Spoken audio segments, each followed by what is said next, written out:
this episode of Martial Truth, my interview with Sensei Joe Swift. Joe and I know each other a long time. He's originally an Isshin-Ryu practitioner, one of the top martial arts researchers and historians, a prolific author. Wrote his own biography on the Itosu Anko, the savior of a cultural heritage, Satsuma Bushido, the essence of Nahate, highly recommended, especially for my friends in Goju-Ryu. All right. Here's a book on Kobudo from one of his teachers. Okay. And, he's just written a lot of books. I'll put a link to it in the description to his Amazon author page, and I'll highly recommend them. As you see, I have them all. I've read them all. Excellent. Okay. As always, please click that like button, share, subscribe, consider becoming a monthly member. The channel again is slowly growing. We're closing on, 15,000 subscribers. That's going to be our next goal. That's what we're working on. All right. And I'm sure we'll get there. All right. So again, hope you enjoy this one. I enjoyed it. Talk a lot about different things in the martial arts, and I hope you enjoy it. So here's my interview with Joe Swift. Joe Swift, welcome to the Martial Truth Podcast.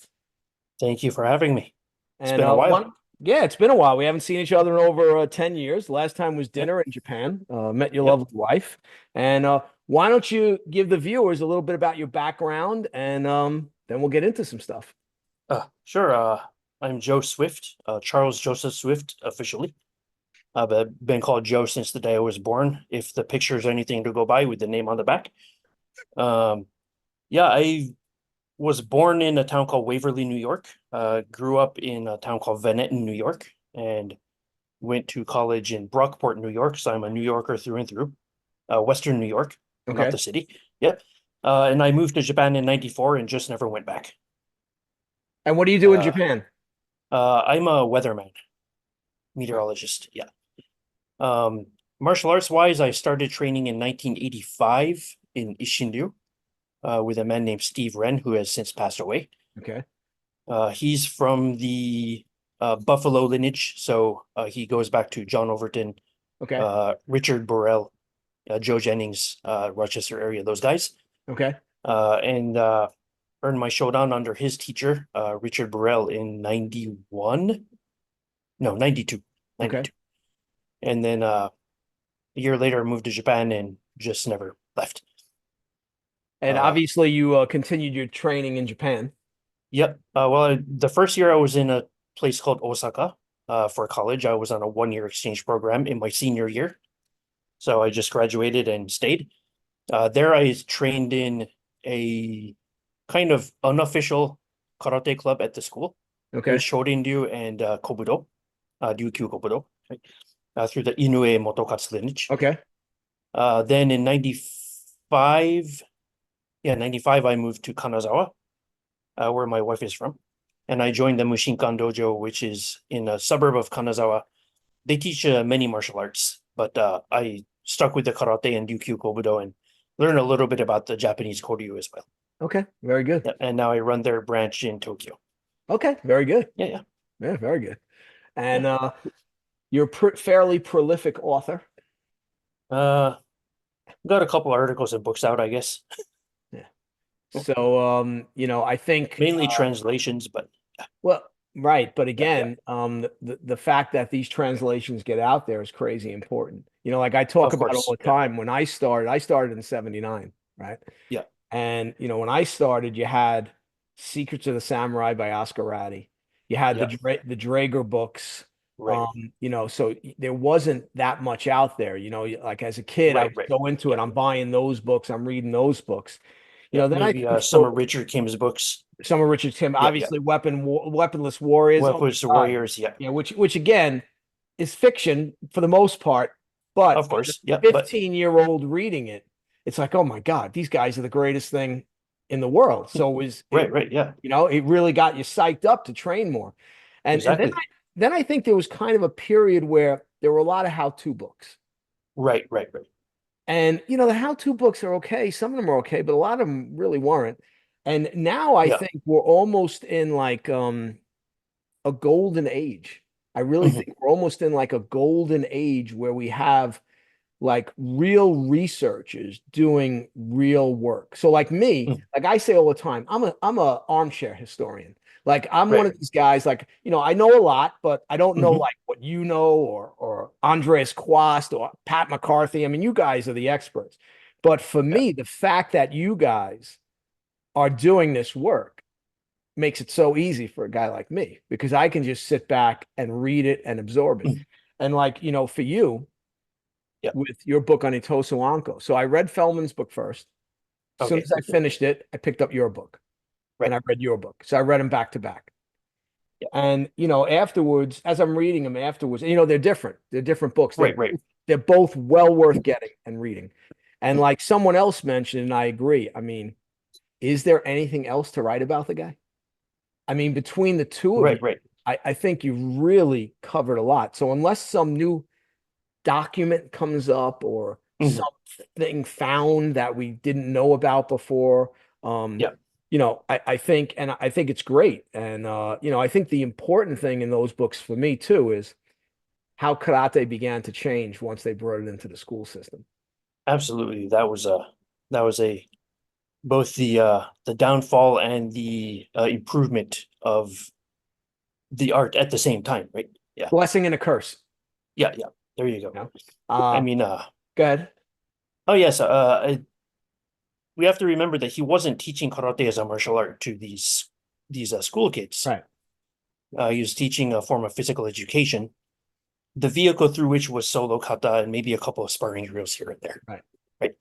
And so I think we need to realize that there was a major difference between what he was teaching and what his teachers taught him, right?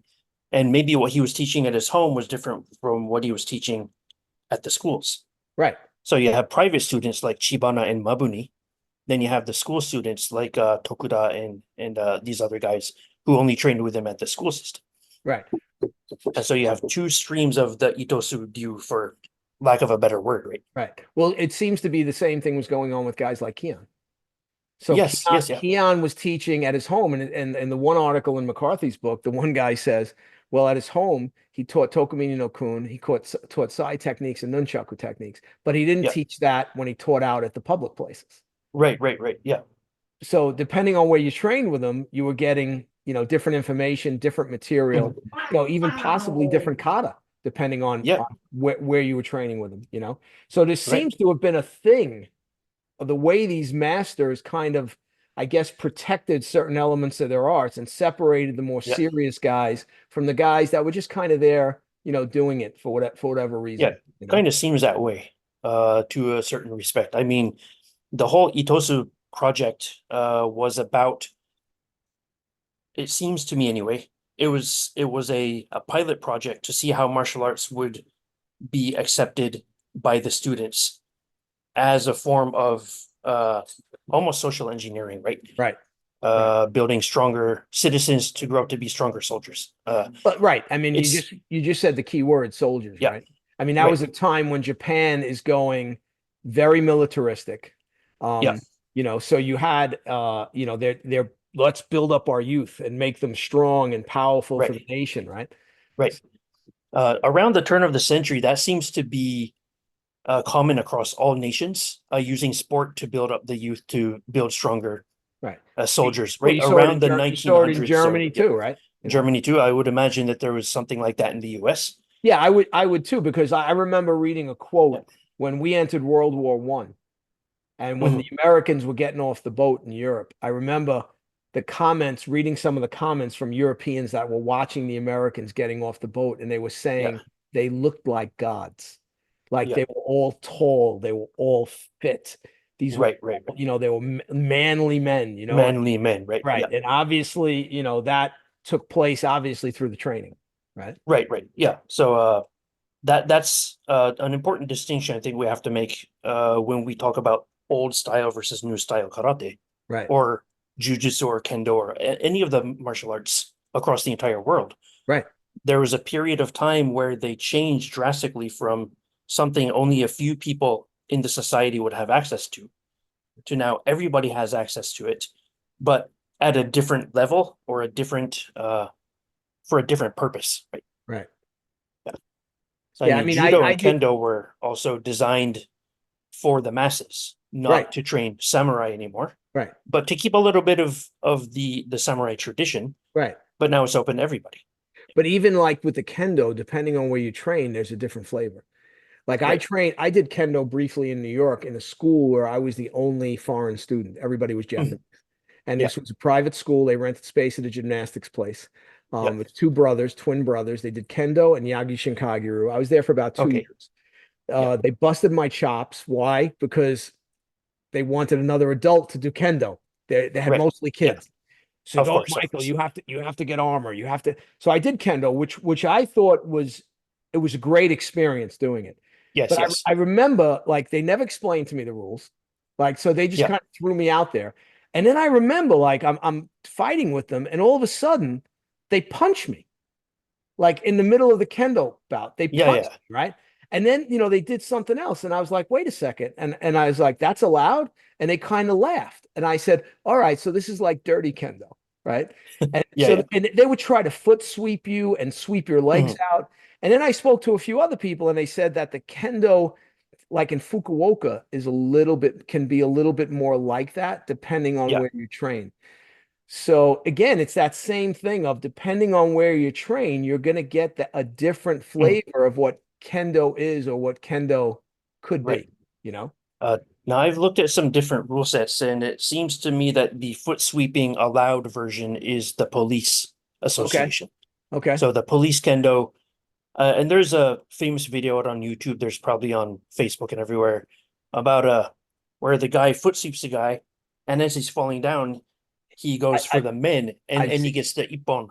right. And all I've the seen it. all the I've seen the collegiate video. kendo guys said that's dirty, Right. and then they said, yeah, but it's the police tournament, that's Right. allowed.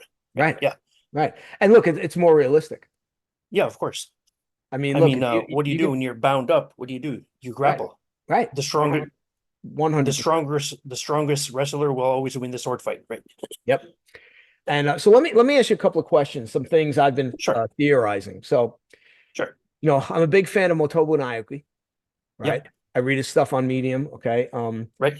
So he's now been saying that it seems like there's also a jujitsu link with Okinawan karate, All right. which me doing a Satsuma Mm-hmm. style of jujitsu, so Yep, Suishido, right? yep, yep. Um, I always felt, well, yeah, they conquered the island, but it wasn't where they were always abusing people. They wanted to work with the Okinawans because they needed the sugar cane, they needed the Mm-hmm. trade with China. So Yep, it's once they were there, it almost became like a relationship. yep. And again, so you're going to tell me that some of the samurai didn't get friendly with some of, let's say, the Okinawan, the Mm-hmm. royalty or the Okinawan upper class, and say, hey, you guys maybe do this fist art called Te, but we have jujitsu, and there was no comparing of notes. There was no, Mm-hmm. you know what I'm saying? Because we know that Yep, the Jigenryu swordsmanship tradition on Okinawa, yep, right? We yep, see sword in the Motoburu, yep. right?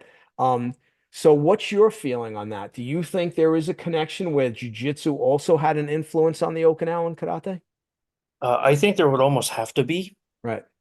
Uh, there's a Chinese record from the late 1500s Okay. that Mr. Motobu also put on his Japanese blog. I don't know if he got it into English or not. But there's one of the Sapushi from the 1590s, so the envoys who come to coronate the king from Right. China, wrote in their report back to Beijing that the locals learn calligraphy and martial arts from the Japanese.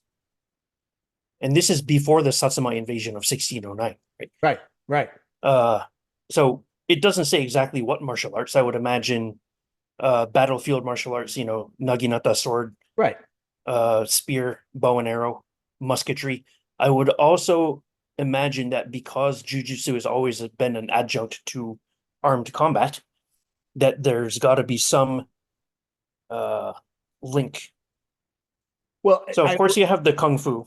right. The kung fu is obvious, but we don't have any that has been found yet anyway, any specific style of jujitsu that's Right, been linked to Okinawa. right. We have Jigenryu swordsmanship. We got a school of spearmanship, Naginata school, and two schools of Satsuma horsemanship Okay. that are mentioned by name in Okinawan documents. Right. I think But Motobu mentions in his one book where he talks about the different martial artists. I yes, think he specifically mentions one guy that's a phenomenal with a spear, another yep, guy that was a phenomenal horseman, could ride like right, it was, you know. yep, So this is the thing, like again, like when me and you started, yep, karate was almost all kick and punch, like right, with a little bit of grappling here and there, right? right, right, right. But for me, I always did a lot of the joint locking in the karate. And then Right, obviously the jujitsu helped me to see other application practices within the karate. And then obviously right. McCarthy comes along with the tegumi and everything else. So it's Yes. always been there. But I think again, like when we're talking going back to Itosu, it's brought into the school. They already have judo. I think they're Yep. going to kind of push that to the side and let's do karate almost like it's boxing, but with kicks, you know? Yep. I think not to go back 5 minutes ago in the conversation, but karate was officially introduced in 1905 to the two schools in Okinawa. Judo and kendo were not introduced as official gym class subjects in mainland Japan until 1911.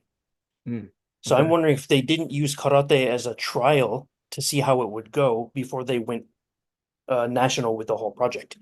That's an interesting idea. I mean, Yeah. that, So because again, also because now you're doing it in Okinawa. right. So if it fails, It's but it's not on the mainland. So it's right, not going to be known that it failed, right? right. So if it That's like doing succeeds, something in Connecticut, right? right, right. If it succeeds, now you can bring it back to the mainland. You already have a Yeah, model that you can use right, to right, start it right. up there. Right. Yes. Yeah. That's an interesting idea. I think that makes total sense. Yeah. And I think when they started teaching the karate in the schools, I think all of the combatives kind of were pushed to the side, even how to use the kata, right? Although Right. Itosu makes mention of that in his 10 letters, his 10 lessons, the letter he wrote in 1908 to the Minister of Education. But it doesn't seem that they were actually learning kata applications, I guess you would say, in the schools. Right. They were just doing the kata over and over again, maybe Right. lifting some weights, hitting the makiwara, Right. until Yabu comes along. And there's a article from it's either 1908 or 1911, can't remember which one, where Yabu's students at the school give their annual performance in front of the press and the school board and everything. And within there, way before Funakoshi ever even stepped foot in mainland Japan, Right. they had two kumite matches. Right. They were free sparring competitively in Okinawa already. We Right. can't blame everything on Funakoshi, right? No, no. I mean, you Yeah, see yeah, that. I mean, you see it clearly in your book on Itosu and Feldman's on Itosu. You yeah. see that again. Like we have him to blame for certain things, but also without him, maybe the art doesn't even survive. Of course, of course. I Like think that so. Yeah. like Kano was to jujitsu, Itosu was to karate. Right. He I believe he literally saved it in two ways. One, at least we still have some semblance of the kata, right? Right. No matter how they were changed, we have some Right. sense that we can work from. And I think the second way that he may have saved it is maybe there were some guys who knew the old stuff who started taking on students Mm. because they were stimulated or inspired by what was going on over here, Right. but they didn't agree with it, so they took on Right. students to maintain some semblance of what they knew as the de facto samurai class of Okinawa, we'll Right. say. Yeah. Right. Although they weren't called that, right? Right.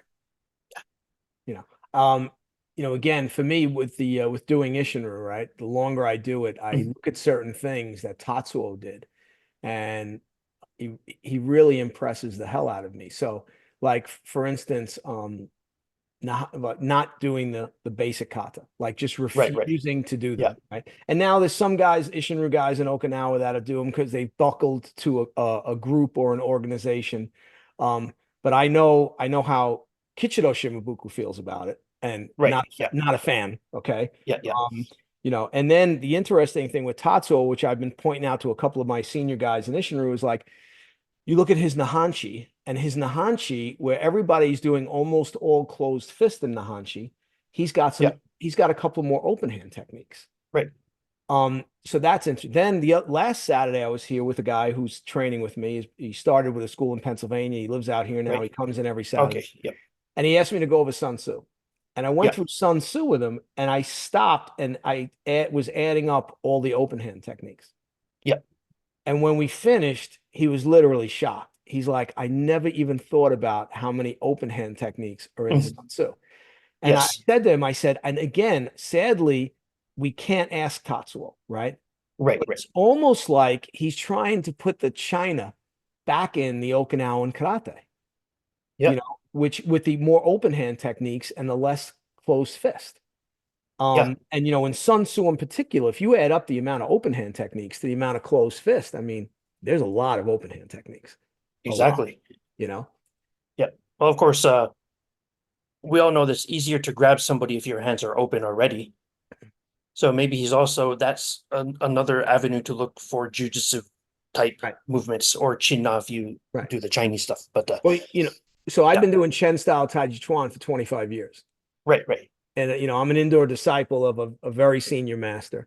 Mhm. And, so the form, which is 400 years old, verifiable 400 years, some people Yep. say older, but verifiable 400. That's the first documentation we have, right? Yeah. But mostly open hand techniques. Right. Mostly open. I also do Shihei Kwan, feeding crane. Yeah. You have a lot of open hand techniques. You have closed fist, but you have open hand techniques too in that. Yeah. So it's just interesting, you know, in terms of being able to compare. And then Mhm. for me, what I've done is because I've been introduced to a bunch of principles that I feel kind of were not emphasized in karate anymore because of the advent of it becoming more sport. I've tried to Mhm. bring that back into my karate. So, like Yeah. guys like Walt Young and a couple other guys have said to me, even Walter Van Gilson, who's a Mhm. first generation student of Tatsuo's, he showed up at one of my seminars, and I was Yeah. shocked. I'm like, "What?" I said, "Sensei." I mean, knew him. We were friends, but I said, I went Right. on the side. I said, "Sensei, why are you here?" He goes, "Well, you're doing a seminar." I said, "Yeah." So I said to him, I Yeah. said, "You're Walter Van Gilson. Why are you attending my seminar?" He says, "No, Mike, I think you're doing some interesting things. I want to see what you're doing." I said, "All right." So at the end, he Mhm. came up to me and he said, Mike, you're doing what I think you're doing what some of us should have done is, which you've gone back to China to do some more research. You're researching the Mhm. physical movement of karate from the Chinese point of view, Yeah. which most of the guys hadn't done, right? Yeah. And it has changed my karate. I mean, there's no Mhm. question it's changed my karate. But I just think I find it interesting with Tatsuo certain things. I wish he had lived longer because who knows, Yes. and maybe if someone, had been able to sit down with him and ask him questions, they see what was going on in his head, but Mhm. sadly, we don't have that, Of and course. Yeah. I'm sure you feel the same way I do. It's like with the first generation students. We owe those guys everything because they Of brought course. us Yeah. back. Yeah. But we also got to recognize they were there 8 to 13 months, most of them. Right. Yeah. So they didn't do in-depth training, you know. Right. So it's up to us, I think, to try to, like I say, push the art forward. I mean, my goal Absolutely. is Yeah. to make Isshin-Ryu like, and this is what Master Shimabuku told me to do in 91. He says, you go out, you make your own strong Isshin-Ryu. He says, you make the most Mhm. powerful Isshin-Ryu you can make. And I was like, okay, right. Yeah. But as you know, a lot of teachers won't tell you to do that, Of course. Yeah.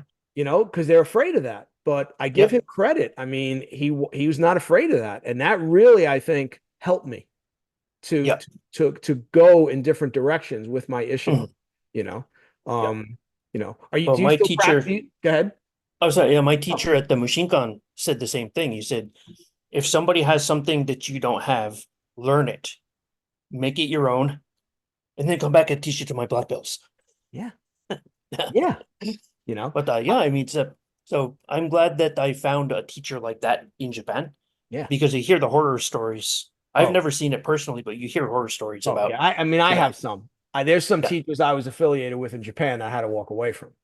yeah, I mean, and the sad thing is this particular teacher knows he has a problem yeah, because privately he told me, Mike, people like you and your martial arts is good. So I expect you in a few years to have a lot more students. He says, my martial arts is good, but people don't like me. yeah, And that when he said that, I felt sad for him mhm, because he wasn't able to adjust his way. Like he couldn't right, change. And I right, even saw many of his Japanese students just throw in a towel and say, okay, I yeah, just yeah, can't take this anymore. And right, it's sad when a guy has talent mhm, and he can't figure out how to yeah, deal with people, right. I you know? guess this also the age-old story. Do you want to be, do you want to continue to be affiliated with somebody that you know has a problem like that just because they have good martial arts? Right. Or are you, as the student, able to separate that from the skill sets you need Right. and you stay long enough to learn them? Right. So that's, there's been an age-old problem in I think every endeavor Oh, that has a 100%. teacher-student relationship, right? Yeah, 100%. yeah, You I've been lucky. Most of my teachers have been, in terms of human beings, they've been pretty good. Like, I train with yeah. Sugino Sensei now in Katori Shintoru. I mean, Mhm. I love the guy. He's used to dealing with Westerners. Right, So yeah, he understands we're different. yeah. Treats us great. So I'll be seeing him in October up in Canada. Looking forward. Okay, nice. Yep. And I'm hoping to get back to Okinawa this year. I'm Oh, waiting to hear back from Master Shimabuku. I just sent him a letter a couple of days ago, and I'm waiting, to yeah, hear back from him. So, sure. If it's in December, let me know because okay. I'll probably be there in early December Oh, in or Okinawa? mid-December. Yeah. Okay. Uh, there's a there's a Kobudo tournament down there that they invite me down to referee every year. Oh, cool. Okay, And cool. so I go down and help them out. They pay for my plane ticket and they put me up in the hotel for the first night. Then I Nice. just stay a few extra days. Sure. Yeah, So, hang so around let, with some old friends. so that's a good segue. Yeah, So, Kobudo. yeah, So, can we talk about Isshin-Ryu Kobudo a little bit? sure. And I let's, have to make a distinction here. okay. The word Kobudo just means old martial arts. It Right. doesn't mean karate weapons. Right. So, I mean, we're karate guys, so we know what we're talking about. Right. But if you talk to somebody who's not a karate guy and you say Kobudo, they won't imagine nunchaku and tonfa and all of that. Right. They'll Right. imagine iaido and Sword. Right. jujutsu and Yeah. yeah, that stuff. So, Ryukyu Kobudo or Okinawa Kobudo. Okay, so let's talk about Just for the listeners. Yeah, let's talk about Okinawan Kobudo because even if I say Isshin-Ryu Kobudo, there's an yeah. Isshin-Ryu Kusarigama Jitsu. There is. Yep. So so And again, they got a little bit of jujutsu and black magic in their school too. yeah. So I don't want to Yeah. I don't want to confuse people. I'm already confused enough myself. Sure. So the Isshin-Ryu Karate Kobudo. Yep. Um, so some things have come out. So Tokumini no Kun. Now, the reason I'm Yep. bringing it up to you is because I know years ago you wrote that little brief snippets on each one of the Isshin-Ryu Kobudo Yep. weapons kata. Yep. So I need to Tokum, update that, by the way. well, yeah, well, that'd be great. Lots more new information. Yeah, that's what I'm saying. So that's one of the reasons I'm Yeah. bringing it up. So Sure. Tokumini no Kun, Yep. as we do it in Isshin-Ryu, not the Yep. Nakazato version, Right. is kind of unique. Yeah. There's some moves we do that we don't see in a lot of other kata, the flipping over the bow, the big swing. We have some Yep. big swings, but not in the same way. Right. So, when I was with Kichido Sensei in London in 2019, and we were just sitting like me and you are sitting right now, shooting a breeze. And Right. I said, "Hey, Yeah. Sensei, I never asked you, where were you during the war?" And he says, "Oh, my father took us to Kyushu." And I Yep. said, "Oh, so when were you in Kyushu?" He says, "Well, we left at the beginning of the war, and we came back when the war was over." Yep. Now, Andy Sloan says he doesn't think so, but okay, well, I'm talking to the guy who's the oldest son of the son of the Yeah. founder. You're talking about the guy who was actually there. Yeah. And he did mention that we were Yeah. Yeah. lucky. He goes, a lot of boats were sunk on that trip going Mm. from Okinawa to Kyushu. We made Yeah. it. Yeah. We were lucky. So now, Yeah. if you look at that time frame, Keon dies in 45. Yeah. Okay. Tatsuo's not on the island for the whole war. Yep. So when did he learn Tokumini? I think he had to have learned it before he left to go to Yep. Kyushu. So like my hypothesis is the Tokumini no Kun we're doing from Tatsuo is the true Kion Tokumini no Kun. Because the other branch of the Kion Karate, which is Zempo Shimabukuro, Yep. they learned that form, I believe, from Nakazato. So they Yeah, didn't. I Yeah. think that's what I also heard from Dan Smith. I think he mentioned that. Yeah. So Yeah. what's your feeling on that? Uh, sure, why not? Because I've learned both versions. I do too. I practice them Yep, both also. I learned both versions. There are some Shorin Jidyu named schools in mainland Japan from Kyushu that make their way back to Shimabukuro Zenryo Okay. and Nakazato Joen, and they have a Tokuminin no Kon that's pretty much like the Okinawan Shorin Jidyu version. Okay. Pretty much. They added a couple jumps here and there just to make it look cooler, I guess. Okay. But if you look back, they were affiliated back to Kion through Shimabukuro Zenryo and Nakazato Joen. Right. There's that famous picture of the mainland Japanese guy visiting Okinawa, and Tatsuo is in the picture with the other guys. Right. You know that one? That Yeah. guy. Right. So I think so he didn't have a direct line to Kion, of course, because he went back after World War II and learned karate from these guys. Right. And then he created his own school here in mainland Japan. Anyway, that particular school, I believe, because it's almost the same as Joen's, they learn it from that line. Okay. There is another video out there of a guy named Nakama, something or other, can't remember his first name. He studied with a guy named Okuhira Bunye, Okay. who is the guy, you know, the old pictures of Nakazato Joen and the other guy, they're like in the Kamai. Yeah. Yeah. Yeah. That his training partner in those photographs, he moved to Kyushu and he Okay. opened up a school. Okay. And there is a video of his student doing the kata, and there's lots of similarities to Isshin-Ryu. Okay. So you know in Kusanku where you do the side kick and the punch Right. to the side, and then you do the elbow. Right. Isshin-Ryu kneel down, everybody else stays standing up. He Right. kneels down. Oh, interesting. I want to go back and see how he did Tokumini no Kon now to see if Yeah, that would be it, interesting. it might be somewhere between the two versions. Right. But it's still cool. It would be cool. Yes. Cool to see it. Yeah. So, Yeah. you know, Now that being said, the guy did make a mistake in some of his kata. okay. Like he ended up Kusanku facing backwards somehow. Okay. But anyway, in that video. But interestingly enough, he does a sai kata with the pattern of Seiunchin. Huh. Yeah, so interesting. Well, you know, if you look at the opening of Kion no Sai, Yeah. the opening of Kion no Sai is very similar to the opening of Seiuchin. Yeah. You know, so you see similarities, you know. Of course, yeah. You know, that'll bring up another thing. So I don't know if you saw the two, you might have read them. I mean, do you read Japanese? Yeah. Okay. So I don't, you know, when I interviewed Andreas Quast, a couple of things came up and he mentioned some things about Tatsuo. And then what happened is he couldn't remember where he saw that information. Okay. And then I interviewed Andy Sloan and some things came up there. And Andreas watched the Sloan interview and he got angry with himself and he dug through his books until he found the thing on Tatsuo. And then he translated it for me and sent it to me and I shared it. And he has since translated another one. Yeah, I'm sure you have the books, right? So you know what I'm talking about. Right. Yeah.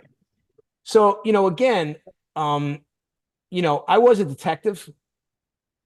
Okay? Yeah. So I try to look at things from a common sense standpoint. Mm. So you got the guy that put that book together, and it's not one guy, right? I'm sure he's interviewing all these different guys. It's a team of guys. Lots of guys. Yeah. Okay. And so, I'm sure at the time he's interviewing certain people that he felt knew about certain martial artists. Yeah. Right? Now, So the guy who wrote the entry on Tatsuo is a guy named Takamiyagi Shigeru, who's an Uechi-ryu practitioner. okay. He was until he passed away. Okay. And we know from some of the first generation students that Uechi Kanye and Tatsuo got along really well. Really well. They were really. So I would imagine there might be some stories about Tatsuo that the Ueshiryu guys know that the Isshin-Ryu guys don't. Right. And so some of that may have come from his time, maybe talking with Tatsuo at like, dojo functions and Right. organization parties and stuff. Right. But unfortunately, much like most of Japanese research and history books, nobody ever cites their sources. Right. So, Right. and just because it's written down doesn't necessarily mean it's true. Right. And out of the guys who actually participated in the research for this book, there's like dozens of people who like contributed, but only two of them are like academics. Okay. And that's Mr. Takamiyagi and Shinzato Sensei from Matsubayashi. Okay. Yeah. So the other guys, I'm sure they mean well, but I'm not sure if they're cherry picking and or have confirmation biases in many of their conclusions. Right. And that's the thing we need to be careful about if we're talking about history, right? Right. So it's interesting though, right? Because you say that Yeah. now, but the guy that tells the story is an Uichiru guy. Yes. So he doesn't have an axe to grind with No, he doesn't have an He axe has to no grind with agenda. Isshin-Ryu at all. He has no Yeah. agenda, right? Right. So in the one story, he says that Tatsuo was introduced to Kion by Miyagi. Mhm. I mean, I don't know. Have you ever heard? I have no idea, right? No, not outside of that particular article in that Yeah. book, right? And then, the thing that made Andreas think about it was because Andreas said if Tatsuo trained with Miyagi before he officially started Goju-Ryu, then maybe that's why our Seiuchin kata is a little different. Because maybe that's the version that Tatsuo learned from Miyagi at that point. It could be. I mean, that makes some sense because when you look at our San Shin, Yeah. our San Shin is almost the exact same as Goju-Ryu. Yeah. Well, one of the two versions of Goju. One of the Yeah. two. The version that's similar. The version that doesn't turn. That doesn't turn, right? Yeah. So like Right. a guy like me, again, detecting a little bit, applying common sense. Okay, so why would he change one kata and not change the other? Right. And you watch our Seisan, you watch Joe and Nakazato's guys do Seisan. Yeah, it's the same kata. It's the same kata. It's the exact same form. Yeah, it's crazy, right? Yeah. So this idea that Tatsuo was changing everything, I think he changed some things. But even the vertical fist, we're not the first style to do that. I mean, no, vertical fist is being done all over. It's been being done in China forever. Been done all over the world, right? Yeah. So it's just he felt for whatever reason it was better. He emphasized that in his Kihon. Right. Right. Yeah. He emphasized things that were already there in his Kihon. And my personal feeling on Tatsuo is that I believe that out of all of the Kihon students, he probably was the one to maintain most of the older practices that Kihon got from Matsumura and those guys. Yeah, I I agree with you 100%. Just the movement quality itself. Right. The way he moved. Right. There no fluff or filler. Right? Well, it's interesting, right? A couple of people have reached out to me recently. They've watched one of the videos I have on my channel of Tatsuo. Yeah. And the comment went something like this. I used to watch this guy and I used to think he's a little sloppy. Yeah. And now they're watching it again and they're realizing, holy crap, it's not he's sloppy. He's moving completely natural. His movements are natural. Exactly. They're not stiff. They're not what we're seeing in modern karate, where it's this stiffness, which why we want to look good for a judge, right? Right. Whereas Tatsuo, when I first went to Okinawa, and I did some stuff in the dojo in front of Kichiro's other black belts. Yeah. When we finished the training, we went and sat down to eat in front of the dojo, and they started asking him, who is this guy? Like me, about me, right? Yeah. And Kichiro Sensei was very complimentary. He's like, oh, he's like Arnold Schwarzenegger with martial arts. He does jujitsu, he does Kobudo, he does this, he does that, And I didn't know what he was saying, right? Because and he told me what he told him, and we're laughing about it, right? Yeah. But and Kichiro also told him, he says, Michael is not like me. He's like my father, self-defense only. Yeah. And I don't even do sports sparring in my dojo. Like right. everything I do is close in attacks, and can you Yeah, handle it? And that's it. And right. if you can't, well, okay, well, you got to learn to, because the one time in your life when the predator tries to harm you, well, Yeah, you better hope your karate works, right. right? I mean, that's my philosophy as far as my training. But Yeah. There was a guy who put it like this. Uh, if you're if you want to know the difference between bujutsu and sports martial arts, you know everything that's going to happen. right, If right, you're talking about bujutsu, self-defense, for lack of a right, better term, it's always on the other guy's terms, right, right? You're never going to be prepared, ready, right? You might be fumbling in your pocket for your keys right, when you get tackled from behind, right? right. So he said, on the one hand, you know what's going to happen, and on the other side of the coin, it's always on the other guy's terms, and you never know what's going to happen. And Go ahead. it's always a 50-50, right? Always. No matter how well you're trained, your training can probably give you a lot of advantages, but It can. And if you're engaged, like yeah, myself, I've been in a lot of actual combat, right? right, So yeah, yeah, in the beginning, it was a lot harder. Meaning, like, so I always tell people, yeah, so when you're in the line of work that I was in, where you're engaging in a lot of combat, right? yeah, Empty hand combat. Okay, as long as you survive the first several, you start to figure things out, just like anything right, else. And now yeah, you start to see the tells, the criminal, how he's going to attack, the things yeah. he does, right? And I just interviewed, I don't know if you watched the interview with Hunter Chip Armstrong. I did. Okay. Yeah, that was an excellent interview. Oh my God. I, so someone suggested I interview him, and I Yeah, knew who he was, and I used to be a member of Hoplos, right? yeah, yeah. So I reached out on a Facebook message. I said, hey, Mr. Armstrong, my name's Mike Calandra. I said I do martial arts. I gave him just a little bit of my martial arts background. I said I'm a retired NYPD detective. I have this podcast. I Mhm. really like you to come on. I think it would be really good. And a day later, he's like, I'd love to do it. And I was shocked. I was Yeah, like, okay, wow. And he's in yeah, Sedona. So I just drove up. So yeah. that was the first one I could do in person, where we went and sat. Right. And I don't know if you remember, at one point he says something, and I never heard someone put it like that.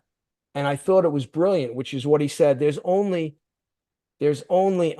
three groups creating techniques, fighting techniques.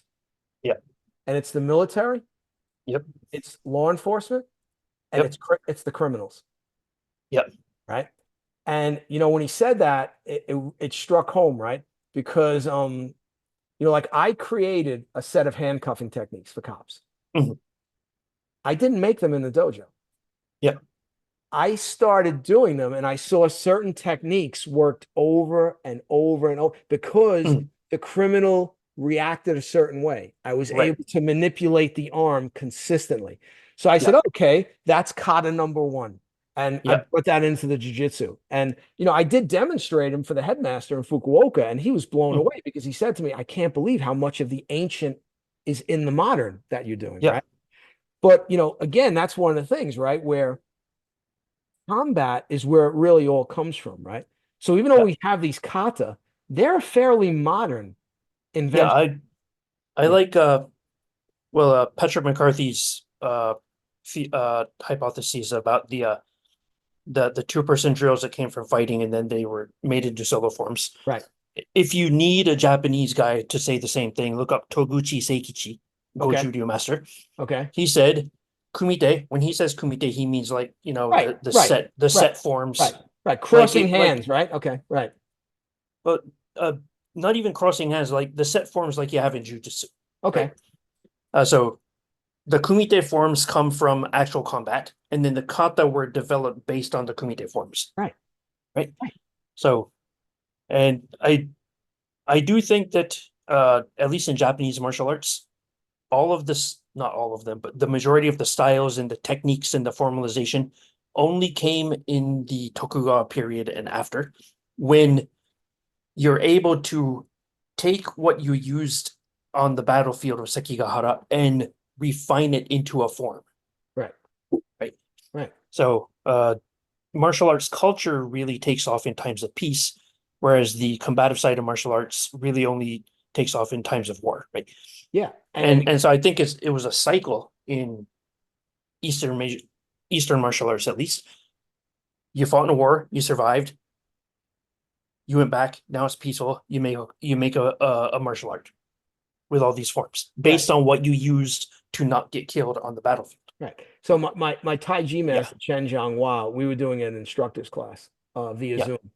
yeah, And he brings up the fact, he says to everybody, and me, I understand. He knows I've been in a lot of actual combat, and I'm one of yeah, his most senior people. And he goes, "There's no martial art in a fight." That's the yeah. statement he made. And people in Mm, the Zoom class were making faces, yeah, right? And again, and he asked me, he says, Michael, and all the times you had to defend yourself, were you ever thinking about a stance? Were you ever thinking about, mm, doing this particular technique? And I mm. said, if you're doing that, you're not going to Yeah, survive. you're gonna get run over. Yeah. Yeah, And like I explain to people in my world, if you lose, there's a good chance he's going to take your gun and he's going to kill you. And yes. this has happened numerous times to law enforcement people. And, and I, Mm, I explain people that, like, I understand you are a bouncer in a club. Okay. Yeah. You probably were in some pretty nasty situations, but it's not yeah, the same, you know? right. So it's just interesting that I think we sometimes, in modern times, when we see how they do the sparring in the sport competition, we Yeah, get this, people get an idea that they think that's fighting. yeah, And that's not fighting. Real fighting yeah, looks nothing like that. Real yeah, fighting is brutal and nasty and extremely violent. And is your superior violence going to stop the predator from harming you? yeah. And I find it interesting when we look at the Motobu techniques, Mm, his two-man fighting techniques, yeah, a very different feeling from the mm, modern Yakusoku Kumite, where the right. guy throws the punch, you step back, you do the head block, you Yeah, step in, throw the punch, he steps back, does the middle block. yeah, These prearranged drills that, to me, like, I don't do any of that stuff, right? right, But right. the Yeah, Motobu drills I do. Because again, you look at them and what the guy's teaching, like where he blocks the punch and traps the other hand so you yeah, can't yeah, hit with the other hand. And yeah, okay, duh, right. Like, and then simultaneously like sliding off the arm and striking to the face at the same time. yeah, And you see these techniques, and I say to myself, why aren't more people in karate doing this kind of thing? Like, don't they realize this guy had experience? Like, these are real yeah, techniques, not yeah, this back and forth Yakusoku Kumite type drills that to me right. don't make any sense. Yeah. You know, The Motobu Kumite drills from the book, my personal take is those were examples and not meant to be the form that you preserve for thousands of years. right, I think they were just examples. right, Uh, right, but I agree with you on that assessment that his take on the use of the karate techniques in a two-person like street fight, for lack of a better right, word, right, because or whatever, is I think a lot more useful. I mean, I steal ideas from those all the time when we do our drills in class. Uh, but that being said, I really think that that comes from his teachers right, in addition to his experience, right? right, Because right, his teachers were also the same guys that taught Itosu. right, Although Itosu and Moto were a generation apart, so they right, learned at different times. right, But if you look at the going back to the modernization of karate, you have these things that have been added in, like the back and forth yakusoku kumite, right, that outside of maybe building a couple of specific attributes of trapping and all of that, maybe you do them a few times until you get the lesson and you throw them out. right, right, Yeah. But the motobu things, I think they're actual examples of how to use karate in a combative situation and not a drill. right. Let's say that this used to treat something specific, but yeah, if you accidentally block from the inside, you have to trap the other hand, or otherwise you get hit in the face Right. because he's not Right. going to do this and stay there, right? Right. Right. Yeah, Right. yeah, Well, it's interesting you say that because when I'll show the yeah, Motobu drills as yeah. as a drill. Like, okay, this Right, is right, number right. one, this is number two. Yeah, But right, as yeah, I'm showing them in my class, I'm saying, okay, but this is not how you're going to continue to practice them. right. Like, I want you to take these techniques and see where else you can use them and against what types of attacks. Yeah, So I want you to exactly. expand on this. I don't want you to Mm, limit yourself to this. And on that, right. when I went to Okinawa in '91, I was asking Master Shimabukuro all the names of all the different kata and what kata-wise made up Isshin-Ryu, and I brought up Bobo Kumite and Bosai Kumite. Yeah. And I said to him, I said, so the Bobo Kumite, is it the one that we see everybody doing? And he said, his response was, yeah, that's fine. And Mm. then he there was a beat, and then he went, but change it. Okay, like, so again, coming from the Yeah, world, yeah, came in, wait a second, change something? I'm not allowed to yeah, change anything. My God, everything's in stone. If you change something, what are you yeah, doing? Right. So yeah. I said, Sensei, what do you mean change it? He goes, well, those techniques are all right to start, but you should try different techniques. Mm. And again, I was like, okay, right. And Yeah, again, a little piece of advice like that opens up a whole big world of possibilities. of Not where course. I'm just doing this same drill over and over Mm. again, which again is an okay two-person Kobudo drill. Yeah. It's not very sophisticated, right? But it's You've okay. seen better, you've seen worse. Right, right. Yeah, So, but with him saying, okay, now do other techniques, try different yeah, techniques. Don't just do those techniques. right. And it's the same thing I look at with the Motobu drills. The Motobu Mm. drills, you look at the technique and you analyze I always say, well, what's he trying to teach me here? Like, forget the Yeah, physical technique. yeah, What's the combat tactic he's teaching me? And on yeah, certain yeah, ones, the combat tactics they're really good. I mean, yeah, you could tell the guy knew what he was doing, right? yeah. And again, our type of combat, the type of combat we're talking about, is not the same as the Japanese Koru combat. No, With there you're talking battlefield and mostly, samurai against another trained warrior, right? yeah, Civilians weren't carrying weapons, so it's not like they were a threat to the samurai, right?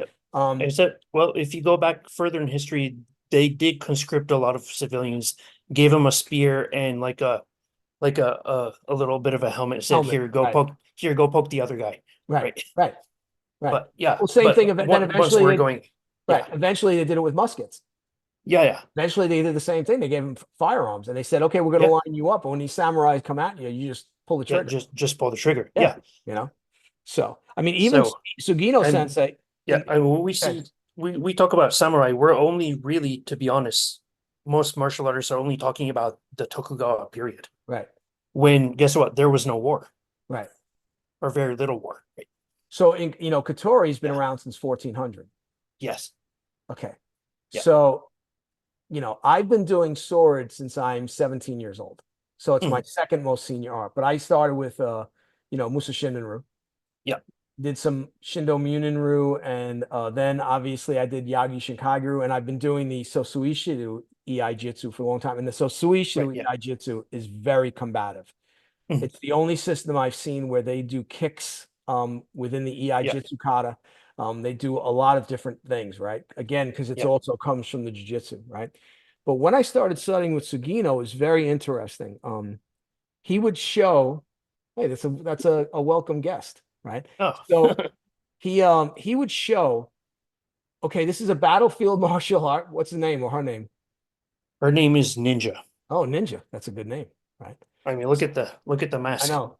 That's pretty good. Yeah. So Sorry about that. Yeah. no, that's okay. So I want to say her name is Yamaguchi Gogen,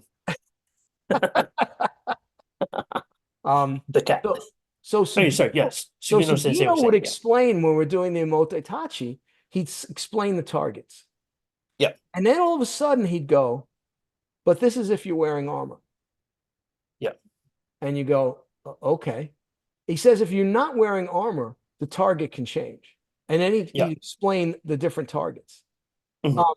So he'd always say, this was a battlefield martial art. There was no interest in, and again, so it's 100% true what you're saying.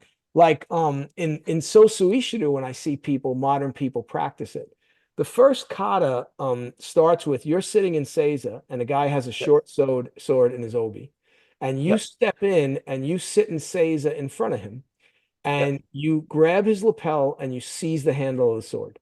Yep. So most people I see practice it, they come walking in like this, with their hands like this. Yeah. And like in my dojo, if you do that, we cut you with the sword. Yeah, absolutely. So we teach that, you have to, the guy who's sitting there has to think you're not a threat and you're just going to sit and seiza in front of him. And as Yeah. you sit, you attack unexpectedly. Yeah. And when we start doing that, we see people, it's a very different reaction. It Yeah. changes the whole dynamic of the form. And that's the first one. It sets the tone for the next 47. Yeah. Now, when that kind of reminds me of the thing. Several of my mentors in Japan and overseas also have said that in addition to the physical techniques, a lot of the forms and two-person forms and all of that, they're teaching you a tactic, not necessarily a technique, right?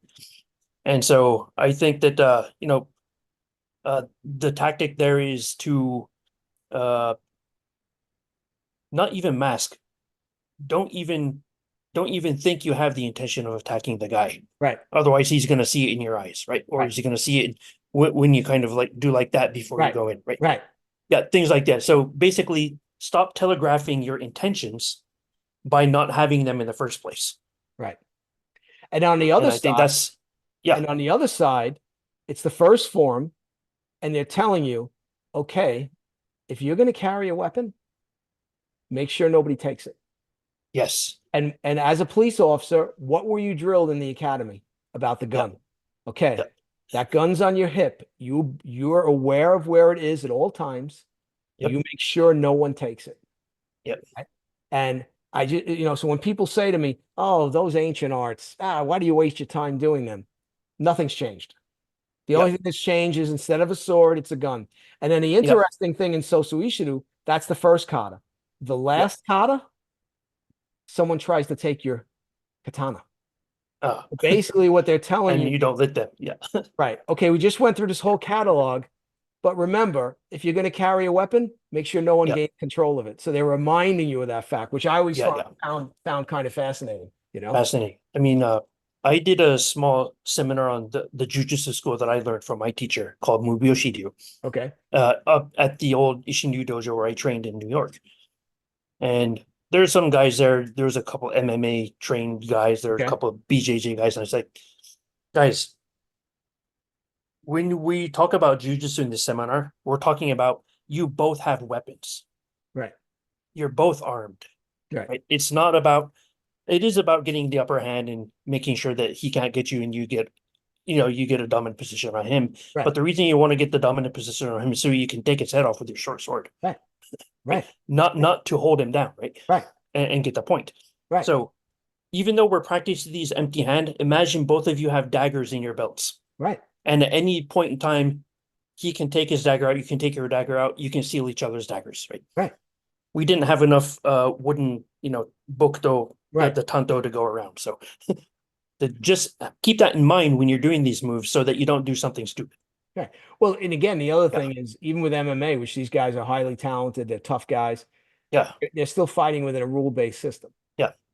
And Exactly. there's a big difference when there's no rules. And even Sugino Yeah. Sensei mentioned, because I asked him about the jujitsu and the Katori, and he said to me, he basically said it's not as important as the weapons arts. Right. Right. Basically, if you're down to jujitsu on the battlefield, you're in some pretty deep shit. Like, Yeah. Yeah. look, you're probably not going to survive, and if you Yeah. do, wow, that'll be great. But Yes. that's the other thing you talk about post 1600. That's when you see the jiu-jitsu schools really begin to flourish Yes. because now a lot of the stuff's going on within cities and castle grounds as opposed to the Yeah. battlefield. Right. You know, It kind of takes me back to not really what we were talking about before about the jujitsu influence on karate, but uh, I have a slightly different view of karate history. I break it up into two periods. okay, Old style karate, I break it up to pre-Meiji okay, old school and post-Meiji old school, and then Itosu and forward. So three right, periods. Now, if we're talking about pre-Meiji, so Tokugawa era Okinawa, if you're an Okinawan guy going to China, you're not going over there to learn kung fu, right, right? right, You're not going over there to learn anything. You're going over there to work in the embassy, or you're a merchant who got permission to go trade in the city. right, Now, the fact of the matter is, well, we can assume safely that some of these guys did learn some kung fu and bring it back, which formed some of the basis of what we now know as karate. But what did they learn, and who did they learn it from? Right. Now, you had back then, the Ryukyu-kan is kind of an embassy slash dormitory for Okinawans living in China. Okay. It was outside the city walls of Fujian. Okay. Right, Fuzhou. Fujian is the province, Fuzhou is the city. Outside. You know why? Okinawans are foreigners. Right. Right. Right. If you were a merchant who had permission to go into the city to trade and make money and come back, you had a curfew of sundown. Okay. You had to be back by sundown. If you're working there as a bureaucrat, basically you're working every day. You don't go off campus. Right. So where do you learn kung fu? Here's something interesting. Security for that compound was provided by the Chinese government. So you had Chinese military men working security at the compound. Right? Imagine this. This is speculation, of course, but this is most logistically probable. During downtime, the military guys were going through a couple line drills that they learned as soldiers. Right. And the Okinawan guy said, "Hey, that looks pretty cool. Can you teach that to me?" Right. Sure. Okay, what's this called? Well, we call this sanchin. Right. Okay, what is it? It's just something we learned in the military in case we dropped our swords. Right. And if the military, the initial kung fu versions that the Okinawans learned were military, they're not kicking and punching. You're not going to kick and punch a guy wearing armor. It's stand-up wrestling. Yeah. Which is basically jujitsu. Right. Chinese jujitsu, right? Right. And so I think that as one thing, and then the Satsuma and other Japanese martial arts that came through Okinawa, I do believe had a jujitsu component that was probably also passed on to the guys that were learning. Okay. And so you have these two diametrically opposite combative cultures coming together in Okinawa, and now you have a third brand new culture called karate. So I think without the Japanese and the Chinese influence, you'll never have karate. A little bit of Southeast Asian with some of the Southeast Asian with some of the weapons and stuff, but yeah. Right. Right. But not to the extent that you would have Chinese and Japanese Right. influence. And who knows, maybe even, the Okinawans were trading, if there was another trading ship stopping there from, let's say, Europe or something. Yeah. I mean, who knows if you're getting some European technique mixed in there. And because if you look at the old woodblock prints of the European martial arts, it looks like jiu-jitsu. It looks like karate. It's not, I mean, we only have 2 arms and 2 legs. Yes. We're very good as human beings. We're very good at figuring out many different ways to kill each other. That's something, sadly, we're really, really good at. We're really good at. Yeah, and we've had a lot of practice. Right. I will tell you something my Tai Chi masters mentioned to me. So I asked him something. We're talking about Sanshin, believe it or not. And I did Sanshin. And he goes, Mike, I don't know. He goes, he speaks perfect English. So he goes, he's Canadian, even though he's Chinese. Okay, yeah. He's Canadian, right? And he goes, for some reason, I look at that Sanshin you're doing, and it looks like somebody made an attempt to codify the 5 fists of Shin-Yi. Okay. And he says, I'm not saying that that's it. Yeah. He says, but just my gut reaction, and he has a Shin-Yi background, right? Okay.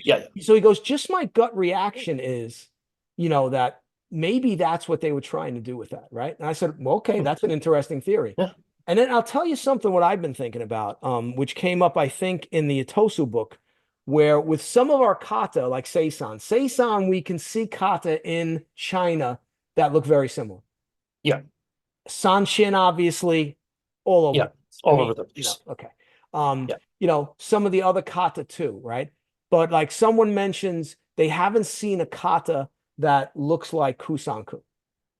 Like they haven't been able to find that, okay, this must be the kata that Kusanku came from. Right. Me having done now these 2 Chinese martial arts for a long time, I think that's a mistake we're making. Meaning we're looking for a whole form that looks like Kusanku. When I do Kusanku, like I was showing my Tai Chi master, I did this move where we do the kick. And Yeah, then yeah, I did it the way we do it in the Tai Chi form, and he got a big smile on his face. And yeah, he goes, "Oh, right." And then I yeah, showed him this move where we do this, where in the Chen form we do it like this, and it's an arm yeah, break and a knee break, yeah, right? yeah, And yeah, and he goes, "Oh."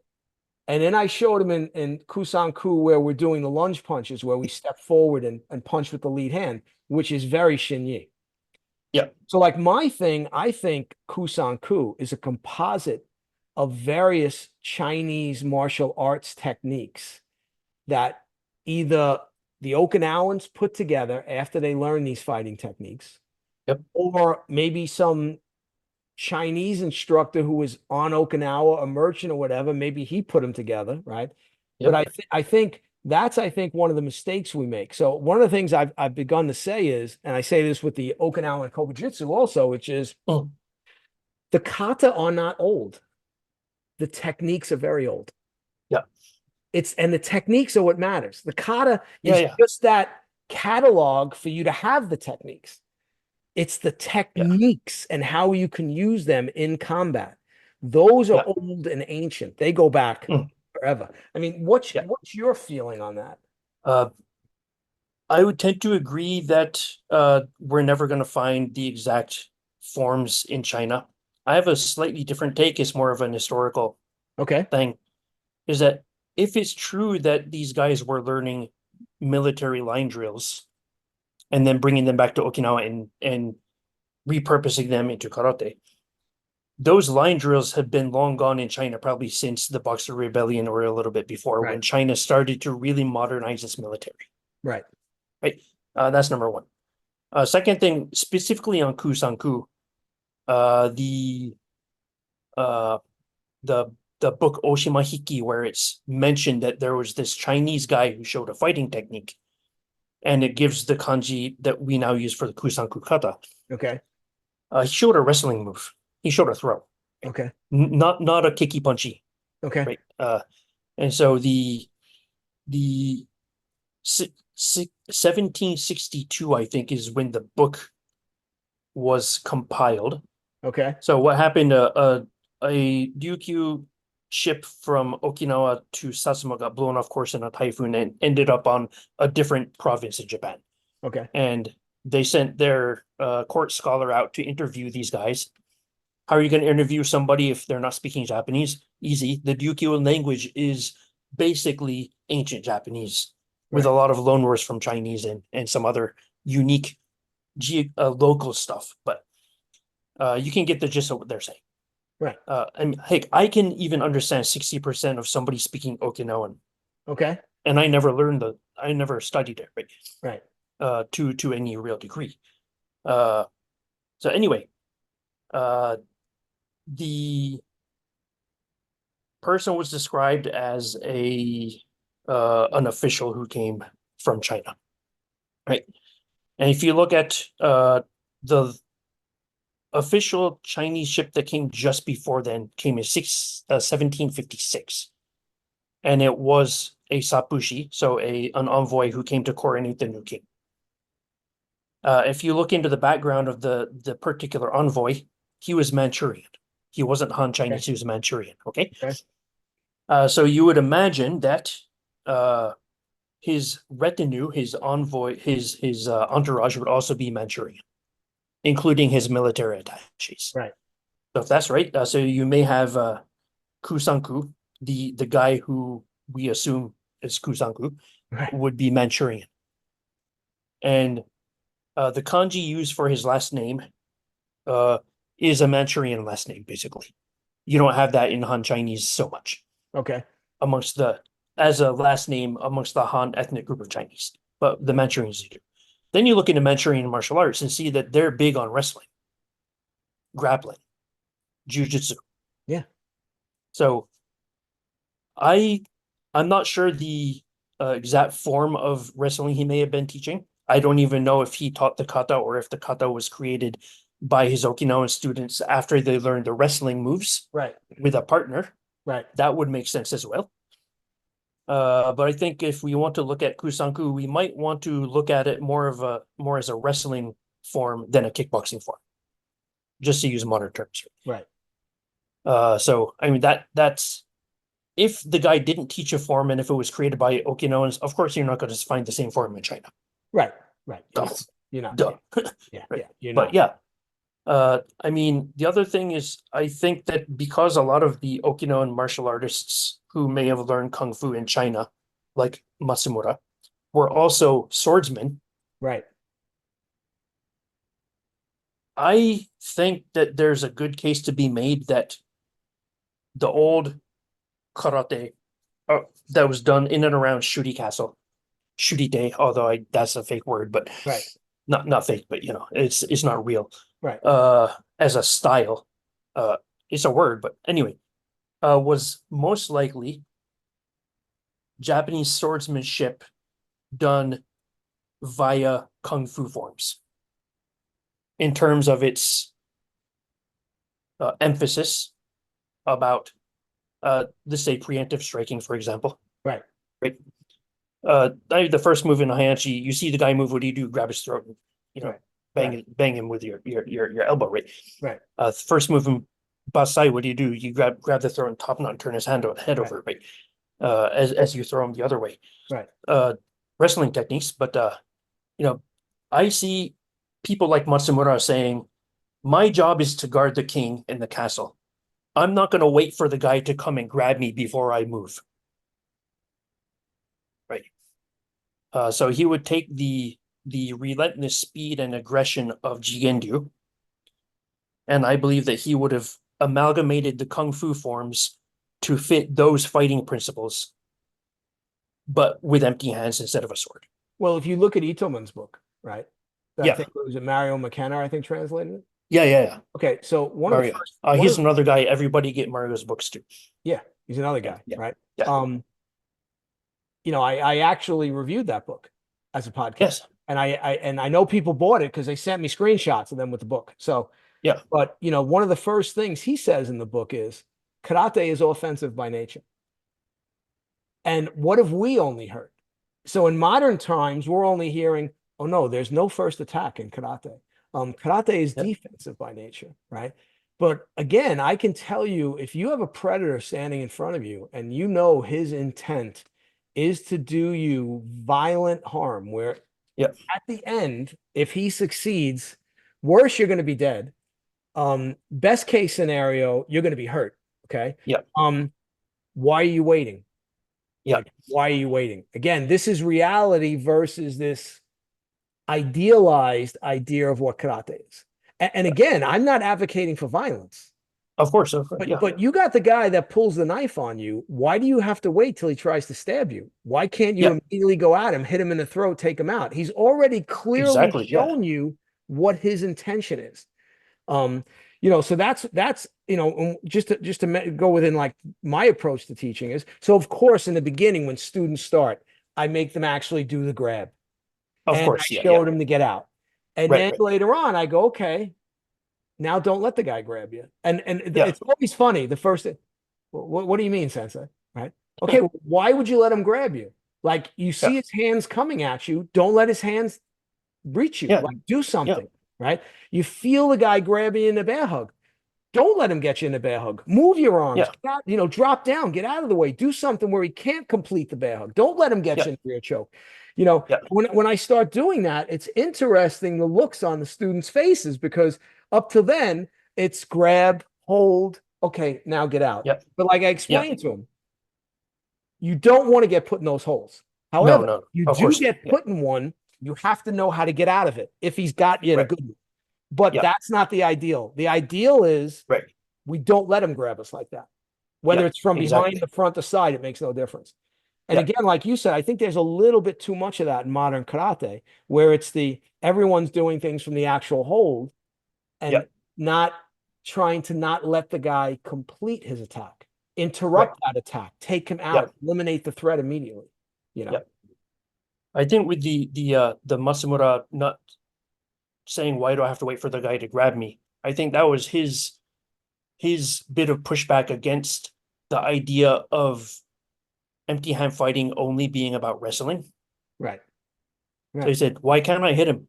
Right. I'll just use my fist instead of the sword. I'll use my Right. shuto instead of the sword. Right. And then look, I can still grab him after that Right. Well, I will. and drag him around, right? Yeah. No, I will tell you, obviously, in my line of work, I'm not looking to kill the opponent, right? I'm Of looking course, right. to Yeah. handcuff the opponent, right? And control Right, the. right. Yeah. So I'm trying to use the minimum amount of force to Mhm. accomplish that. Now, depending on the situation, though, I may have to strike him. Yeah. Um, and I realized, especially after I got to a certain point in my ability, that when I hit one of these guys, I mean, it did damage. Yeah. Yeah. And I was trying, I would try to limit that, but obviously I'm going home every day to my family, so I got to do what I got to do. So I find Yeah. karate in terms of that interesting, and I really believe it's the same in the jujitsu. Like in Yeah. Bushido, we do a lot of striking techniques, and you hear this Of bullshit course. in Exactly. jiu-jitsu. Yeah. Oh, it's to loosen the guy up so you can throw him. It's to loosen the guy up so you can do a joint lock. No, no, it's to take him out. If you can take him out with that strike, take him Yeah. out. But again, Exactly. Uh, um, I think you have to have a big catalog of techniques. mhm. If you can only strike, okay, well, what happens when you run into that guy? And I tell people all the time, forget this idea that Yeah. your strike is always going to take the guy out because there are Yeah. some guys out there Trust me. And they're gonna find you. and you can punch them all day and they're going to stand and look at you, right? Yeah. Yeah. But you put them in a choke and you take their air away, Yeah. they're going to sleep. You Yeah. know, you get them in a certain joint lock, especially criminals. I found that with criminals, they expected you to punch them. Mm. When I put them in a joint lock, Yeah. oh my God, like that was mind altering to them Yeah. and pain, and because they've never experienced anything like Yeah. that. And what was good is psychologically, it scared the Mhm. hell out of them. So Oh yeah. Yeah. it normally made them dial it back.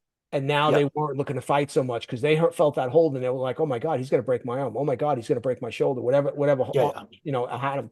And, Mhm. so I think, karate, as far as I think, it's the combination of the powerful strikes and Mhm. then really high level joint locks and even throws, um, Yeah. and chokes. I mean, I think this is important. Same thing. I think if you're doing karate, there should be some ground fighting in your curriculum. Yeah. In the Even if it wasn't there to begin with, Right. right? Right. It can only help. That's why Tatsuo is so fascinating. In Yeah. the so-called secret scrolls, right? Those Yeah. that list of 25 techniques, right? Yeah. Yeah. He's got ground fighting techniques. Yeah. He's got knife defenses. Yeah. Forget what you think of them. It doesn't matter what you think of them. The fact Yeah. is, okay, well, okay.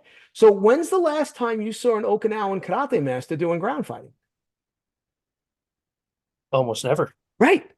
When's the last? There's that one series of pictures where Tokashiki Iken's teacher is putting him into this what we call the surfboard. Right. So basically he's face down and his arms Right. are And he's like got that, the and the arms up guy's like that. and he's sitting Indian style on his back and he's cranking his arms like that, right? To Don't tie him up. don't laugh. Yeah. I did that one time Yeah. too. Yeah. Yeah. No, Because no, I learned laughing. that technique from my jujitsu Oh, sensei in Fukuoka. And what happened was yeah. ran out of handcuffs. Had so many criminals ran out of handcuffs. Yeah. So I'll mention something about that technique. The Yeah. only thing you have to do is when you're doing that for real, Hmm. you have to realize you're putting tremendous pressure on the chest. Yes. If he's high on drugs or alcohol, Hmm. he can literally go out of the picture. He could die. Yeah. Yeah. So I had to hold him for probably almost 10 minutes like that. And what I kept doing Yeah. is I kept shifting. So I'd let him lift Okay. his Yeah. Yeah. chest off the Yeah. ground and then lift this way, right? I didn't Yeah. want him going out of the picture, right? So I knew enough about that to do that. But so it's interesting with certain techniques because in the dojo, we're not holding the guy that long. No, no. I mean, Hokama did that on me the first time I met him. Right. Okay. Said, "Here, punch you." Right. And then he took his belt off. Said, "If I was a policeman, I have my rope." Right. Right. Right. But he put the belt around my neck, tied it. He got it around, like, vined it up my arms, and he said, "All right, try to pull your arms forward to get out of this." And I did, and I choked You myself. choke yourself, right? Yeah, Yeah. he hog-tied you. Yeah. Yeah. Yeah. It's like, oh. Yeah. Yeah. And and again, like modern times we use handcuffs, right? Yeah. Right. So again, I waited until a guy got there with a set of handcuffs and I handcuffed the guy, right? But Yeah. like I jokingly say, I mean, it does put a lot of pressure on the chest, and like you said, we've seen this in real life too, right? People died from Oh, from being kneeled on, right? 100%. That's why Yeah. if I got to a scene and, and again, I'm not knocking all the police officers because No, no, of course. they Yeah. only do what they're trained and what What they they're know. trained to do. I'm a Yeah. special case. I have a lot of training. Yeah.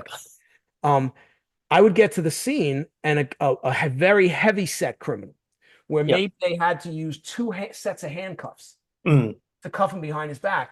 And yeah. he's down on his chest still. Yeah.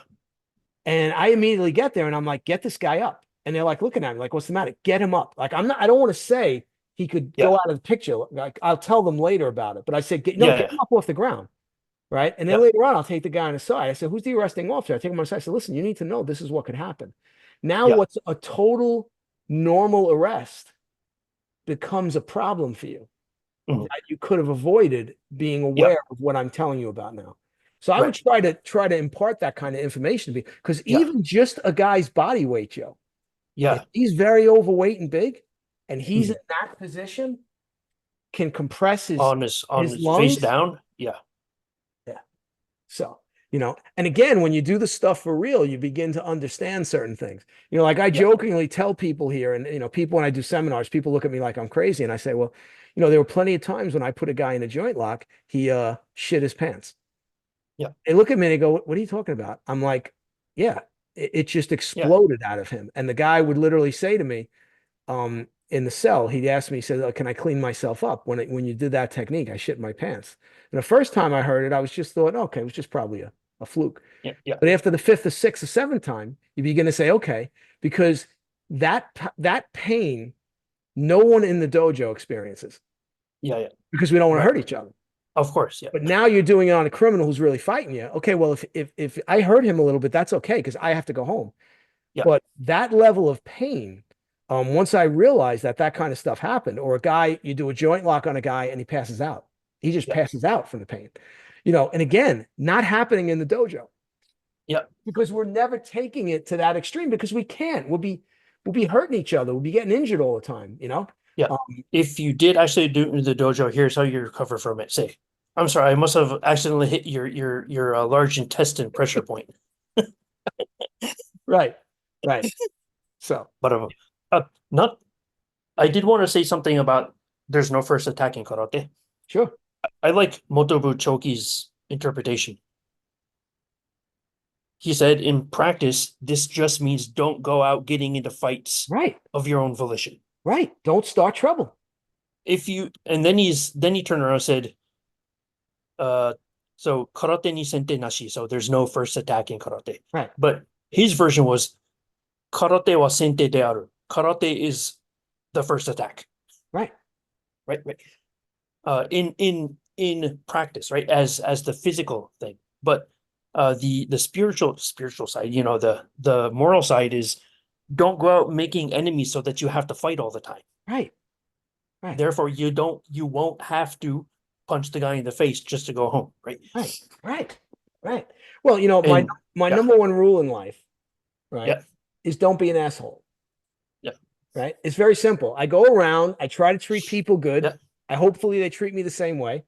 Yep, I don't put my hands on anybody. Obviously, if I'm teaching, it's different. But if I, of course, yeah.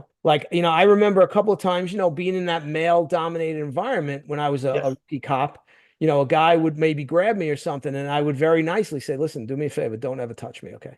Like, Yeah. just don't do that. I don't touch people. I don't want people touching me. And most guys got it, and they were cool with it. And then after, obviously, I had a little bit of a reputation. Obviously, then that changed.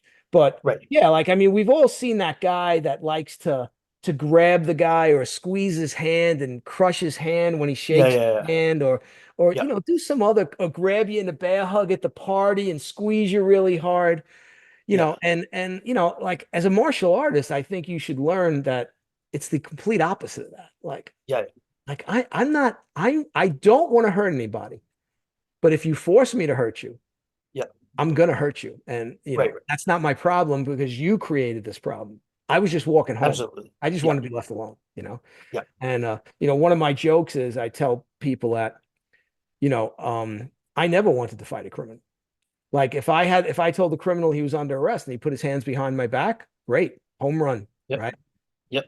But if I told that criminal you're under arrest and he began to attack me, well then, I jokingly say, well, that's when he should have realized that I'm the guy his mother warned him about. Yep. Like that's the guy. And now you've just met the guy and you're going to regret it Yep. because that's the mentality you have to have. Right. Of course. Yep. I So did have one question, sure. just somewhat on topic. Uh, in your line of work, I'm sure that you ran across criminals who were, let's say, chemically altered. Oh yeah. Oh yeah. Uh, just a general question. Sure. Would the pain compliance then be replaced by more of a mechanical leverage type thing to get them under control, So generally speaking? so here's what I'll It depend on what chemicals they're on, of course, but so it also depends on the individual.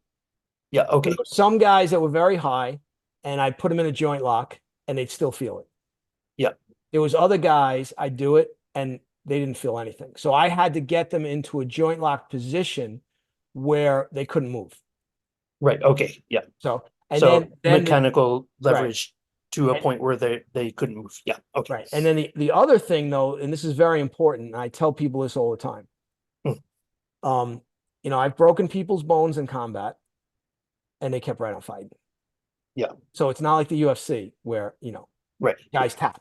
Okay, these Yeah, criminals, if they know that I get them in handcuffs and they're going back to jail and they know they yeah, violated their parole and they're going yeah, back 15 years, a yeah, broken arm is nothing for them. yeah, And this is what guys don't realize. Like when I tell people this in seminars and classes, they look at me like I'm crazy because you'll hear an instructor goes, "Well, when you break his arm, the fight's over." No, it's uh, not. Okay, it's not. All right. The one thing that I will tell you is you take a guy's blood away to his brain, yeah, you take his air away, yeah. he's going to sleep.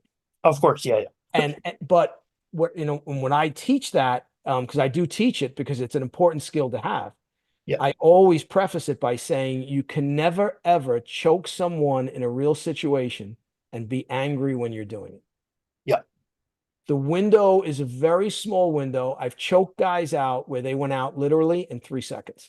I Mm, literally squeezed yeah, the arteries, boom, guy passed out. yeah, Other times I had to hold the guy for maybe a minute before I got him to pass out.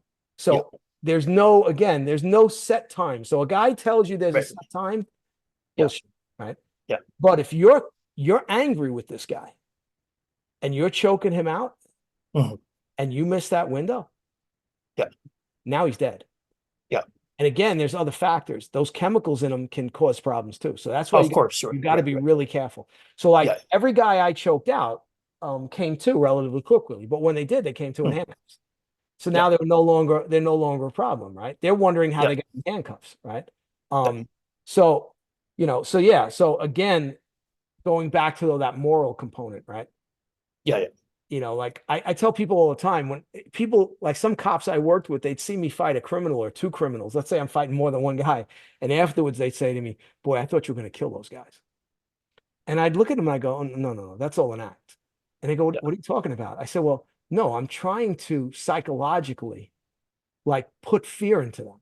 So yeah, I'm not going to look like I want to have that face where they're like, right, oh my God, this guy's going to kill me. But that's not my thought process. My thought process is, right, oh, right. this is normal. Like I'm just going to boom, this guy's going to be in cuffs. I'll take this guy. Yeah, We'll yeah, finish. We'll call it a day. You know. yeah, And I would have guys that would witness me deal with guys, and then I'm processing them, and the guy would stick his head in the cell area and go, "Hey, Mike, we're getting pizza. Do you want pizza?" And I said, "Yeah, hold on a minute." I'd ask the criminal in the cell. I said, "Hey, you hungry? We want a slice of pizza?" And the guy would always say, "I don't have any money." He goes, "I don't have any money." I said, "I didn't ask you that. I asked you if you want a slice of pizza." And he goes, "Yeah, yeah, thanks, right?" And then the yeah, cop would call me out, and he'd go, "Mike, this guy tried to kill you 2 hours ago." And I'm like, "Okay, that's his job." Like yeah, he's the bad guy. Like I don't take it personal. You can if you so when you begin to take it personal is when that ulcer starts. yeah, When that stress eats at you. That's when you mm, retire and now you have heart problems. I don't yeah, have any of that. Like I'm in great health. Okay. I'll be yeah, 61 in 2 weeks, right? Um, so I don't have any of that. And I never took it personal. And I try to mm, teach my students that too. Like The criminal's job is to try to harm you. That's why he's the Yep. criminal. Your job is to stop him from doing it. Yep. It doesn't mean you have to hate him because he's almost pathetic. That's the way I look at him, Yeah. and for a lot of different reasons. So let's talk about some of your Yeah. books. All right.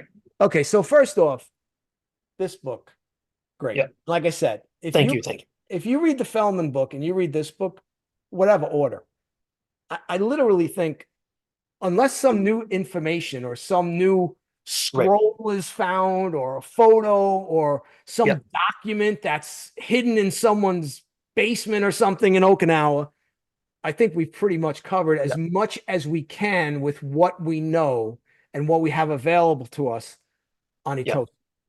Now, I was talking with Thomas Feldman the other day over dinner. Okay. He was in Japan for a few weeks. And he said we've probably exhausted most of the things in Okinawa and Tokyo. Well, Okinawa because 80% of the island was destroyed by bombs. Right.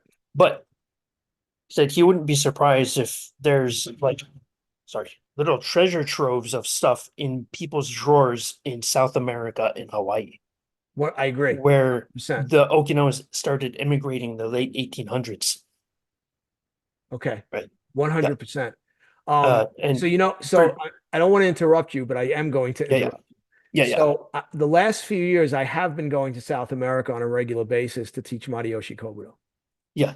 So now Nice. you bringing that up, I'm part of an organization down there, a Kobudo organization. Okay. Yeah. Now you bringing it up makes me say I should maybe reach out for some of these guys that also do karate, Yeah. that have lineages that go back to maybe certain people and Yeah. see if anything can be found on that. Yeah. Maybe in their grandfather's, sock drawer or something. And maybe they have something in Japanese that they can't read. They Yep. think it's That too. unimportant. Yeah. And then you get it, and it's like, oh my And God, it this is and like unbelievable. it's like a personal letter from Itosu to his student Right, telling him, "Oh, when I taught you that kata, I mixed a couple of moves up. You have to do them right. in this order." So what would be But yeah, helpful is yeah, if I knew the names of Itosu's guys that went to South America. yeah. It may not necessarily be Itosu's guys, uh, but there are a couple of people who we already know of who have lineages. One his name is Yabiku something or other. Okay. Uh, there's films of his students doing kata at like Okay. demonstrations, and he's from Yabu. He's Okay. a direct lineage of Yabu, but he's a known factor. Okay. But maybe we just need to start going into people's houses and saying, "Show me your grandfather's sock drawer," right? Right. Right. Of course, you do the whole courtesy thing and take them a nice gift from the homeland and all that. And with the channel, I do have a little bit bigger reach now. So I Yeah, do have some senior martial arts guys that are in Hawaii. nice. So maybe I could reach out to those guys too and say, Yeah, hey, we have this idea, and we're wondering if you know of anybody that maybe would have any old documents in Japanese or even letters, photos of the early yeah, days, and maybe some things related to Itosu or Yabu. yeah, Maybe someone that isn't aware that Feldman did the book, isn't aware yeah, that yeah. the stuff's out there. So maybe Yeah. I'll reach out for some of those guys through the channel. Nice. I know Charles Gooden was starting to do that Okay. back in the, I want to say early 2000s, late Okay. 90s, early 2000s. But he's since retired from karate public life. Okay. He's got a dojo, but he's focusing more on his law practice. Okay. So he donate all his books and stuff to like the university library Okay. in Honolulu. But I was going to say perfect case in point. Miyagi Chojun's senior student until he got killed by a bomb in World War II, 1945, was a guy named Shinzato Jinan. Okay. And I know. apparently he was supposedly being trained to take over Goju-ryu eventually. Okay. Apparently his kids or grandkids moved to, I believe it was not Brazil because I believe that they were posting in Spanish, but South America. Okay. And one guy, his last name is Shinzato. apparently he came out on Facebook and posted a really nice, high quality, really, high DPI scan photo of Miyagi Chojun teaching students at a school in Okinawa. And it was we already knew about three of the four photos that we know of. So there's the one where Miyagi's standing in the back and everybody's in that position, Right. Saifa or something. And then there's like him looking on as the students are doing, kumite or something. Right. This one was showing all of the students at the end of Seiyujin. Okay. And he said, I found this in my grandfather's sock drawer. I'm not a karate guy, but I know there's karate guys on Facebook who might want to see this. So I'm just going to post this. Feel free to use it. It's like, right. Wow. Well, it's we have the same thing. We have the same problem going on in the style of Tai Chi I do. So the lineage, Okay, yeah. Chen Fa Ke to Hong Jiang Shen, Chen Jiang Hua to myself, right? Yeah. Many people from Japan came and studied with Hong Jiang Shen. Okay. And they filmed a lot of video. Yeah. Where is it? Yeah. Where is it? Okay. Yeah.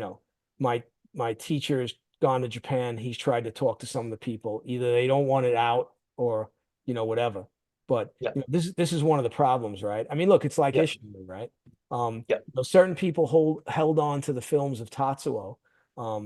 Like this is some type of a holy grail, right? Yeah. Where, I mean, go ahead. We really only knew about them when the guy up in Canada put it out with the bad 70s porn music in the background. Right. Yeah. Right. And the terrible narration. Right. That's why I think most people saw it first. Right. I know Uezo Sensei had converted to Betamax and then converted to VHS. Right. And he showed me on VHS when I went to visit him. I had already seen it through the other guys, but right. the guys in Canada. But there were a couple other scenes on there that weren't in the publicly available video, right? Right. So one of the things Yeah. One of the reasons I want to go to Okinawa, I was supposed to go sooner, but obviously with COVID. Oh, yeah. Right. Because Master Shimabuku had told me he was going to allow me to take copies of any photos he had related to karate. Oh, nice. Okay, so And so your plan is to go and make copies of all of the photos that he has anything I related to can. karate. Like, Yeah. I already have Right. photos of Tatsuo's father and mother. Okay, nice. And again, I want to also sit down and I want to really ask Master Shimabuku a lot of questions. Yes. And the thing, I have kind of, I think, a unique relationship with him. I've never asked him for anything, right? Yeah.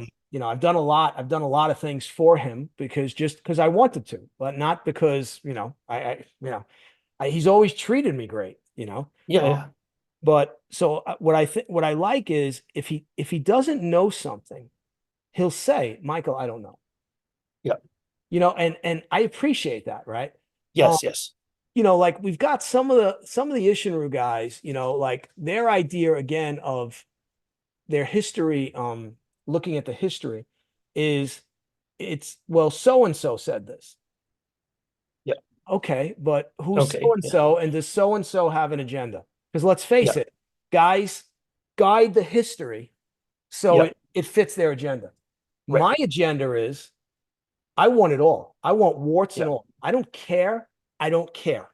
Okay. So, all right. So this doesn't paint someone in a great light. Okay. Well, we weren't there. We don't know what the story was, but it gives us more insight into certain things. Right. Right. And, that's why, I want as much information as possible. Right. Like I'll tell you, I'll give you an example. Right. I'm in Pennsylvania with Angi Weser. Yeah. I've never been in Angi's association, but I've always gotten along with him very well. He's always been very complimentary of my karate. Always, Mike, Chinkuchi, you're Chinkuchi. Okay, thank you, Sensei. Right? Okay. Yeah. And I love the guy. I think he was a great ambassador for Isshin-Ryu, just the way he was, right? Okay. Yeah. But I'm sitting at breakfast with him, and I asked him, and I'm with his senior guys, so I'm not even, part of the association, right? And I go, hey, Sensei, did Tatsuo ever talk to you about like joint locking and choking. And he goes, "Oh, Michael, yes. Tatsuo showed me grab the jaw and come up under Yeah. this and grab and unhinge the Yeah. jaw." His guys are like Yeah. this. I'm like, "Yeah." He goes, "Yeah." He would show us things like that. And then he'd show us how to dislocate all the fingers, Mm. right? And they Yeah. were all looking, right? Like Adam, right? And Yeah. I'm like, "My God, this is this is like gold, Yeah. right?" You know? Yeah. And that's one of the things I've kind of discovered. If you don't ask the question, Yeah. and a lot of guys like are afraid to ask the question because they're afraid to offend the guy. And Mhm. then that means, well, maybe the guy won't promote me. Yeah. So like, I mean, I've gotten into arguments with Master Shimabuku over certain things, right? And Yeah. it's never, it's never where it causes any problems with the relationship. It's two grown men having a discussion. And I Yeah. know Yeah. he's the teacher and I'm the student. There's never a dispute with that. But we Yeah. can we can have a grown man discussion, you know. Yeah. So yes, that's one of my main reasons for getting back to Okinawa, because who knows what's pictures are there? Who knows? Right. Right. Yeah. I mean, we just don't know, right? Yep. And Sensei's not getting any younger either, right? Yeah, Yeah. and Master Shimabuku, like, he may think, yeah, this picture's no big deal. Oh, here's my father with Keon. What?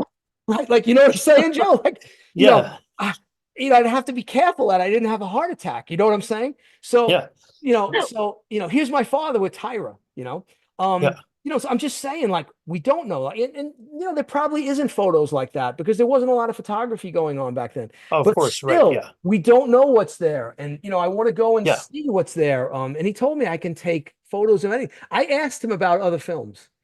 He Yeah. says, no, the only films is the one that everybody has. Yeah. And now the ones from 58 where he's in the Agina dojo, which the quality's not great, but Yeah. you know, but you get to see Kian no Sai, you get to see him do Yeah. Kusan Yeah. Sai with kicks, right? Right. Right. Yeah. You get to see him do the original opening of Tokamini that Kian showed him before he Yeah. changed to conform with the Tyra way for everything. Yeah. And Andreas even mentioned that, and I don't know if this is true. You would probably know better. He said that the Ryukyu people might have lost Shishino-kun for a while because it was only taught to very senior people. Hmm. And they no one was learning it because no one was at that point or whatever. And Yeah. that the Shishino-kun Isshin-Ryu does is probably the way that Tyra was actually teaching it, Hmm. which I is, wouldn't be again, surprised. makes sense. Yeah. Um, and I find it interesting too, doing Matayoshi Kobudo. Um, I always wondered, did Tatsuo pick those Kobudo kata? Or did Taira Sensei say, hey, Shimabuku, I think these kata would be really good for you. I think these are the Yeah. ones you should learn. I just always wonder, how that came about, you Yeah. know? You hear, at least through the articles put out by John Sells, that when he went back to Okinawa and Higa Yuchoku set him up with all the karate guys Right. to come and do seminars, and some of them became his students and some of them didn't, of course, but help him out with some money. That he would look at the person's karate skill set and say, I think this would be good for you, or I think maybe because you're big and strong, you can do it that way instead of that way that the Right. skinny guy does it. Right. Things like that apparently were big in Taita's thing, which is why nobody in that Taita lineage does things the exact same way anyway, right? Right. Right. Because he didn't teach it the exact same way to everybody. Right. And now, not to get too far off topic, we'll come back to this. I don't consider that changing the kata. I don't either. When I I say don't either. change, heck, changing from that to that or vice versa, I don't see that as changing the kata either. That's what's happening at the very end. What's more important is what are you doing with your body, right? How is the core engaged when you do that punch? Right. That's more important than the shape of your fist. Right. My main focus has been is movement. Yeah. How high a level can I go to get my body to move at a level that other people say, how's he doing that? Yeah. That's what I want. And with the Isshin-Ryu Kobudo, most of the Isshin-Ryu guys aren't very good at it. because again, it's not something they do a lot. And then even Yeah. Tatsuo, like Bartasevich Sensei says, and Winkler Sensei says, Tatsuo Sensei said to several first generation guys, hey, listen, my Kobudo's okay, but if you want to really get good at the Kobudo, you should go to a Kobudo master. Yeah. And like in my case, I went to Gakia, Yeah. and it had a profound effect on my Isshin-Ryu Kobudo. I realized, wait a Mm. second, no, this is how I should be doing this move. Like, and he would Yeah. show you why graphically. Like, it wasn't like, Yeah. Yeah. oh, he'd be like, okay, swing that at me. This is why you can't do it like that. And Yeah. and after I did that, I realized that people like Angi Weizu and some other people, they kind of changed the way Tatsuo was actually doing some of the Kobudo forms. And you look at Tatsuo, Mhm. he's actually doing things more similar to the way like some of the stuff Gakia Sensei showed me. Yeah. You know? So, like I just posted a video of myself doing Hamahiga. So all the crap starts. Oh, Chifa. Oh, Yeah. I learned the shorter version of that. I just want to jump off a roof because there's no shorter Yeah. version. It's Yeah. Hamahiga, right? And Yeah. Kichiro Sensei says it's Hamahiga. He said, I Yeah. asked him what's Chifa. He goes, I never heard of it. This is what the Yeah. son says, right? Okay. Yeah. It's a translation mistake. It's a misspelling of a misspelling of a words that's not even Japanese to begin with. Right. And So they think the the kata. Japanese, the Japanese on that film was also pronounced spelled incorrectly. Right. The other thing Yeah. is they go by the way Tatsuo does the form in 66. Yeah. Okay, he totally screws the form up. And Yeah. like I tell people, I go, hello, he's human too. But don't Yeah. think that's the form because it's not. Because I asked Kichiro Shimabuku, I said, Sensei, what's the Twifa kata? He says Hamahiga. Yeah. And then he said something interesting, which was he also said nunchaku. And I looked at him and I said, nunchaku. And he said, yeah. And I said, the kata that Weizu Sensei does? He says, oh, no, no kata. Only hit things. Mm. Work on hitting. Only hit things. Yeah. And again, when I read the McCarthy book on Keon, where Keon taught nunchaku techniques, Yeah. I just said to myself, well, who knows? I don't know. But I can't find a first generation student, I don't know if you have, that ever said they saw Tatsuo swinging nunchaku. No, I do know that the kata that Uesu Sensei does on the old Betamax Right, films from Jennings was from a book published by Sakagami Sensei right. in I mainland have it. Japan in the 70s, right? Right, right. Yeah, yeah. And It's the exact same kata that Uesu Sensei is doing. do you know where he learned it? No, Okay, from the so book. he did learn it from the book, but where he Yeah. learned it was interesting. He learned it while he was staying with Harry Acklin. Oh, And this is not hearsay. nice. Harry Yeah, Acklin telling me when he came up to yeah, Finn's dojo one time. yeah, He said, Weizu stayed with me for like a month in the 70s, and he was looking through my books and he found that nunchaku one. And he yeah, said he taught himself that kata. yeah. And again, I don't have a problem with that. Those little No, booklets from Sakagami, yeah. they're brilliant. I mean, They were some of the first information on Ryukyu Kobudo ever since 1930. right. And they've got the stances, they've got the way you move your feet, Yeah, the arrows. It's a brilliantly designed little pamphlet. I have a few of them over here. I yeah, have yeah, the Mahiga one. I think I have the Sai of Suken Shitahaku, I think. I've got a yeah, couple. yeah. Someone took my nunchaku one, but Oh, the other one, the other ones I have. But yeah, yeah. So let's talk about some of your other books here. Again, sure. because I want to plug them. Yeah, Like I said, everybody should get all of Joe's books. Essence at of least some of them. Namaste. Yep. That's a series of translations of Goju related stuff, including an essay by Miyagi Chojin himself describing Sanchin. So straight from the horse's mouth. Right. Satsuma So, Bushido. yep. I wanted to do this because I wanted something out there about actual Bushido other than the Hagakure, which has been grossly misused and misinterpreted throughout Japanese history and modern Western martial arts. So Satsuma, of course, we know has a direct link to Okinawa. Right. And I wouldn't be surprised if I did a side-by-side comparison of that poem in that book to a poem using the same style of Ryukyu and Confucianism by a guy named Tei Junsoku. Okay. Similar ideas and concepts in there about how to live your life as a member of this specific class of people Right. within your society, right? Right. And I mean, in Satsuma Bushido, I think it specifically says, don't go out and kill yourself, right? your job is to live in service of your Lord. You Right. don't do anything to your body unless your Lord says it's okay. Right. Right. Right. And that goes to battlefield. If you lose in battle, you're not going to cut your stomach open. You're Right. going to run away and fight the next day, right? Well, it's the old patent line, right? Yeah. Your So job is not to die for your country. Your job is to make the other poor bastard die for his country. yeah. So I wanted to put that out because I thought it is a simple little poem. And I think a lot of the things there are important for people in the modern day just to have is kind of a guideline of how to be a better person, right? Well, I think it's one of the things that senior teachers don't do enough of. Yeah. They're always worried about the actual fighting stuff, but Yeah. you need to read these guidelines. I mean, we have them in Mhm. obviously we have them in karate. We have them in Yeah. the jujitsu. They're actually called the directions, and it's Right. moral guidelines. And like when I was asked by my teacher's mother, who was the mother of she's the mother of the 16th headmaster, the wife of the Yeah. 15th, and the daughter of the Mm. 14th, and Okay. she quizzed me on them, and there Yeah. was a Oh, translator there, and I had yeah. to explain to her what I thought each one meant, Yeah. and Nice. she added a few things, and then at the end I Yeah. said to her, I said, but I need to be clear. Two of them I cannot follow. Yeah. And she was taken aback. And I said, I'm a Yeah. police officer. One says, even if a person offends us by violent words or deeds, we must take it to avoid she goes, oh, no, no, no. Police officer and military are exempt because you're Yeah. society's protectors.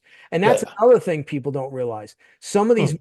guidelines, yeah, for this, they're for civilians and they're for Yeah.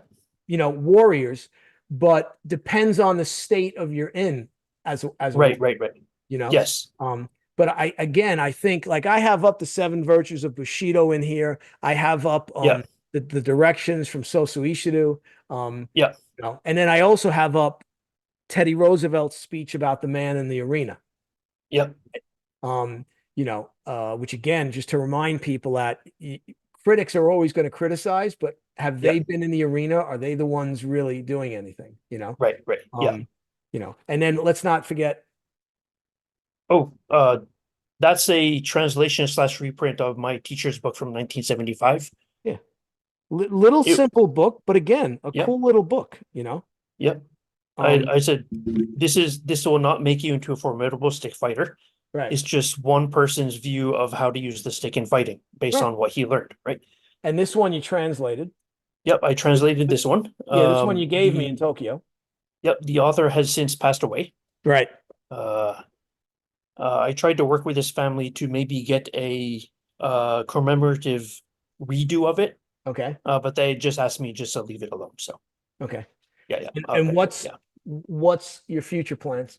Do we have anything Um, in the pipeline? Are you thinking about anything? I've got a couple things in the pipeline. One of them is a translation of this small book from 1933 called Karate Kempo.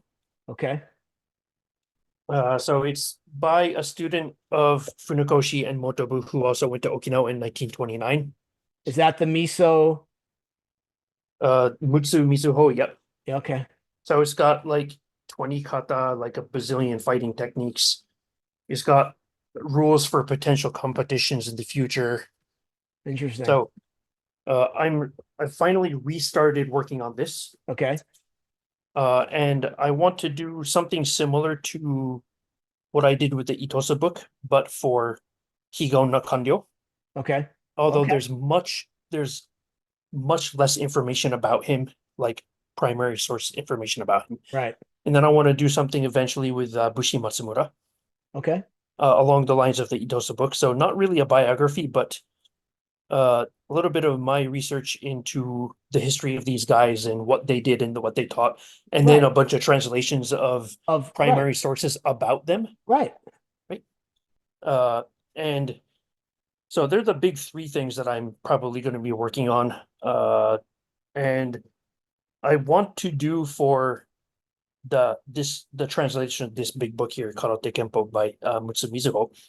I actually want to get this done through an actual publisher. Okay. So I know of a publisher that does martial arts books Okay. because they published an English work on my teacher's jujutsu system called the Lost Samurai School, Okay. Bushido. It's Okay. called Blue Snake Books, so I'm gonna put in the manuscript to them when I'm done. Okay. And I've also recently started teaching a martial arts course at Temple University Tokyo campus. Okay. Temple out of Philadelphia. Philadelphia, right? Sure. Yeah. So they have a Japan campus and they got a continuing education program. And so we have a martial arts course for that. Nice. I want to get one of my books done through Temple Press, if Okay. possible. Okay. Give it more of an academic look, right? Sure.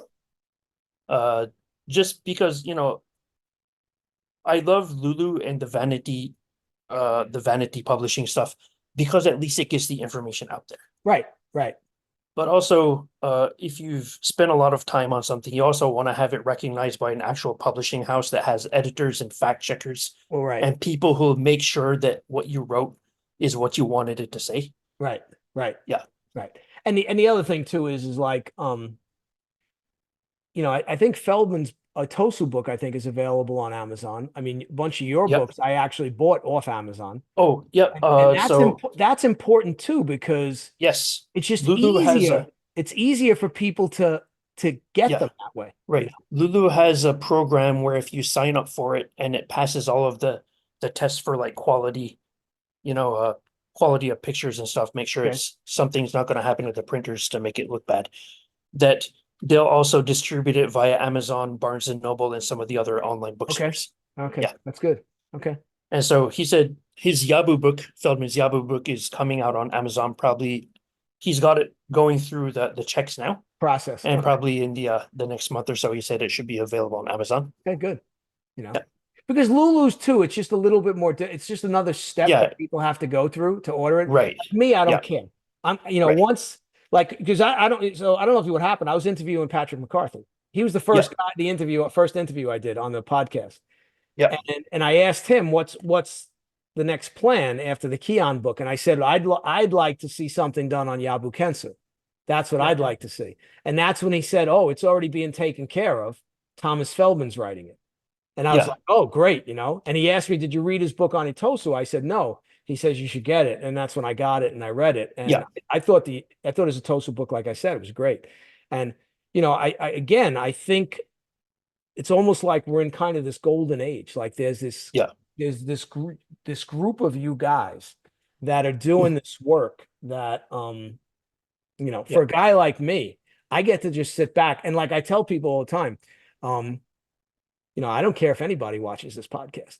Like I had a blast talking to you, and that's all I care about. Same. And, Yeah. yeah. And even when the one with McCarthy came out, a couple of people reached out to me and said, McCarthy Sensei, he seemed so relaxed when you were talking to him. Like he seemed like it was almost like he was a little bit different. And I said, well, yeah, we know each other a long time. And my interviews are never a gotcha interview. Right. I'm just not interested in it, And like I tell people with the channel, I want to have serious guys on that are doing serious work.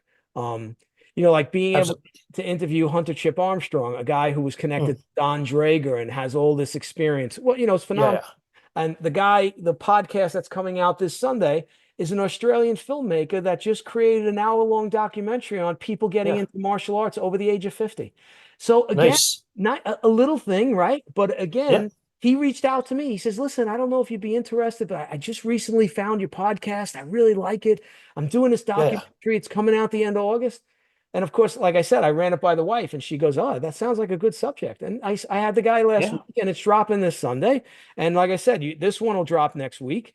And, when you come out with something, if something comes up that you say, hey, I'd like to tell the world about this, just reach out, man. I'll have you on again in a second, Sure. Maybe I'll find the lost films of Tatsuo training with Kian, Miyagi, and Motoba at the same time. Well, that'd be pretty good. Yeah. That'd be pretty good. I don't know if you've ever heard, but Sherman Herald told me one time when he was helping to create the Bosai Kumite for the demo. Yeah. He said they were working on it and there was this guy there training and they didn't know who he was. And they heard Tatsuo calling him sensei. Yeah. So Tatsuo's calling the guy sensei. And then as the guy's leaving, he walks by and he looks at them, what they're working on, and he goes, good, good. And he just walks out. Yeah. So Sherman Harold goes, Mike, I never thought anything about it until I saw a picture of Tyra Shinken. And then I was like, Yeah. holy crap, Tyra Shinken told us good. Like, Yeah. and Sherman was laughing about it. He goes like, we didn't know who he was. We just saw that Tatsuo was calling him sensei, so we were just staying on the side practicing because there were But he said Yeah.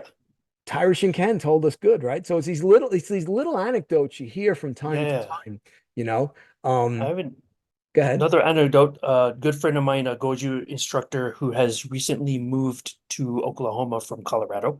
Okay, Uh, he was with Higaonna Sensei's group for a long time, through his teacher, and but they kind of went independent again. Anyway, that's beside the point. So this guy's his name is Steve. He said Steve said his father was stationed in Okinawa after World War II, okay, and on one of the bases they had like a boxing match. okay. You could go in and watch it. He sat down, said, next time I know this kind of middle-aged looking Japanese guy came sat down beside me. And he's speaking to me in Japanese. I'm talking in English. We didn't understand what we are talking about, but we're watching the boxing, and he's like, getting into it and everything. He said he didn't realize it later until he visited Steve's dojo and saw a picture of Miyagi children on the wall. Oh. So he may have sat next to Miyagi children watching a boxing exhibition on the base in the 1940s. So I got another one. Yeah. Jim Burgess, Yep. okay, was part of the bombing squadron that bombed Tokyo in World War II. Yep. His plane actually was shot. I have All photos right. of his plane on fire. Yep. I have photos of Okinawa right after the bombing. These are personal Right. photos of his that he gave me. Right. Right. Okay. So he tells me he's part of the occupation force on Okinawa, Yep. and they're feeding the Okinawans, they're setting up tents with their food, they're trying to help the Okinawans, take care of them, Mhm. get them fed. Now the Okinawans realize the Americans aren't going to kill them and hurt them. They want to help them, Yeah. right? Yeah. And he Right. said he walks out past the tent. Behind the tent, he sees these two young Okinawan guys throwing kicks and punches at each other. Yeah. And Jim was always a sports guy. So he Yeah. goes over and he says, hey, like, what's that? Right. And, Yeah. they don't really speak English. He doesn't speak Right. Japanese. Yeah. They say, Yeah. oh, Yeah. like, he's like, what's it? What is this? What is, and they go, oh, te. Yeah. They said, te, right? Yeah. So he says, well, can you guys teach me? Like, I'd like to learn that. That looks like a Yeah. fun, like it's really interesting. And Yeah. he said their eyes got big and they said, oh no, we have to, we would have to Yeah. check like with the sensei. Yeah. So they go ask the sensei and then they come back and tell Jim the sensei wants to talk to you. So he came with a translator Yeah. and the sensei basically asked him and he said it was a guy with a big, big white beard and he never got his name. Uh, Killed me. Never got his name. Yeah. Killed me. But he said the sensei asked him, why do you want to learn this? Yeah. And his response was, well, I've always been into sports. Like I've done some boxing, I did some wrestling, I've done some other sports that aren't, like that, but, and it just looks like it's very interesting. I find it fascinating. And the sensei looked at the two younger guys and he goes, okay, teach them. Yeah. So like when I met Burgess and he told me the story, like I literally looked at him, I said, you realize you're killing me here. Like, I'm like, who did you speak to? Like, you don't Yeah. understand. You could have been the very, very, very, very first American exposed to Okinawan karate Yeah. post World War II. You could Yeah. be the first guy, Jim. And he just kind of shrugged it off, right? He was a big jiu-jitsu guy, and he did do Yeah. some Yeah. karate, but his main thing was jiu-jitsu. Right. Right. But you hear these stories, right? It's like the guy, was he sitting next to Miyagi? Oh my God. Like Yeah. like, it's just a cool story either way. Yeah. Right. Exactly. Yeah. And it just goes to show, it's like that other photo that recently popped up of Miyagi that there was some controversy over. Oh yeah, the one when he was in Hawaii, or either there or on his way back or something to Okay, do so with now his now Hawaii trip, right? have you ever seen that photo? No, but I went and I found the book that from 1941 that it was in, and it's authentic. Right, It's right. So there. so so It's me, him. my, Yeah. my degree is in art and advertising design. And as Right. a cop, you have a thing for faces. Yeah. Okay. As soon as I saw the photo, I'm like, oh, that's Miyagi. That's Miyagi. Yeah, That was my initial reaction. And then these guys start coming on saying, "Oh, that's not him." This, that's not him. I'm like, yeah, no, Look, he's got the little Mabuni yeah, mustache. yeah. Like, It's he's like, got a mustache. Okay, so what? A lot of so guys, what? Yeah, a lot of I guys used to wear a had goatee, and didn't have. Yeah, you know, but I always find it fascinating the guys that right away look to shoot something down. Like me, I always take a step back. yeah, I don't respond. I don't say anything. I'm like, okay, let the experts weigh in. And I don't know if it was you or someone else, but they found that book and they yeah, posted the picture of that picture in the book. And they're yeah, like, this is 100% Shoji Miyagi, right? yeah. It And says it right there in the book. yeah, yeah, in 1941, Yeah. right? So it's not Oh, like there had been mislabeled photos in books before, but yeah, that's the other thing. But I look at it, it's him. right. I mean, And look, I looked at it, I immediately thought it was him. he's You know, he's wearing his karate gi too, right? right, right. Yeah. Yeah, So yeah, I just, again, it's almost like some guys look to always shoot the messenger yeah, and well, they want to knock the guy down a few pegs. yeah, Well, no, this isn't it. It has to be this. yeah, And I'm not a huge fan of it. I think information gets put out there and you do it at what you want. If you agree with it, that's great. If you don't agree with yeah, it, that's okay too. But I don't think there's any reason to start questioning someone's sincerity. yeah, You know what I'm saying? I mean, these guys are yeah, really trying. Like I understand like there's maybe a couple of translation issues with some of the Okinawan documents in Thomas Feldman's Yabu book. You know, Again, for a guy like yeah, me, I'm just happy he wrote the book. I'm happy there's yeah, yeah, translations of that stuff, period. You know, yeah. your books, okay, Exactly. Yeah, Joe translated this stuff, thank God, because if he doesn't, I'm never reading it. Like yeah, I'm not learning Japanese. I'm definitely not learning to read Japanese. yeah, Um, so for me, like I'm like, like someone will say, "Oh, well, he didn't write it, he just translated it." And I literally look at them and go, "Okay, well, did you translate it? Like, did you take the time and do that? Do you have any idea how hard that is?" And then they look and I go, right. So, and if he didn't translate it, none of us could read it. So, like again, yeah, that negative thing, I just yeah, don't get it. You know, I yeah. don't Me get neither. Yeah, there seems to be. I mean, in this day and age of AI chat and AI art and all of that stuff, I understand some people might be a little bit trepidatious about uh believing some things when they come out when they don't right, look right. right, I mean, we saw what happened with the Itosu photo. right, right, It turns out it was a different guy. right. So, but again, So the but initial information was bad information, but there was no way to verify it. Now we have a way to verify who it was. right, and it Back was to the correct, drawing board. and it was corrected, Yeah, yeah, it right? was corrected. Right. Yeah, So again, that's why when people like, it irks me like with Isshin-Ryu, like, again, the whole right now discussion is the Hamahiga, right? Well, I yeah, learned a shorter version. Okay, there's no shorter version. yeah, Hamahiga is Hamahiga, right? yeah, Now, will you have some slightly different variations? Of course. yeah, But I see Ryukyu Kobudo do Hamahiga, and I'm like, yeah. yeah, that's the same kata I do. It's the same kata. Yeah, Yeah, I see Sakagami's group do it. I'm like, yeah, oh yeah, that's the same yeah. kata, It's right? the same kata. Right? Yeah, What about the Inoue people? Because I don't remember seeing them. same, Same. exact same. Yeah, So again, why is it Isshin-Ryu guys think that ours would be different when they're all learned from the same guy? yeah. I think they're fooled by the 66 films where he messed up and forgot half the kata and left it out. Right, right, Yeah, right. And then the all people the bits and pieces are there. right. And then Yeah, the other thing I'll tell you, which again, I don't know what Isshin-Ryu certain things you're aware of, what Isshin-Ryu things you're not aware of, but I mean, we know most of the first generation guys did not learn the Kobudo kata in Okinawa. They yeah, learned one or two Kobudo kata. That was it. yeah, Most of them learned them from the 66 films. yeah, I know the whole New York line, the whole yeah, New York line, Jersey line, that whole line there, the Nagel yeah, group. I know they bought one of those machines that you put the reels on. yeah. They would slowly go through it and watch, and that's how they learn the Kobudo kata. Hmm. Now, again, I give them credit for taking the time and the effort to learn it. But again, you're missing a lot. Yeah, Now, if you learn Hamahiga for that way, Yeah. your Hamahiga is going to be wrong.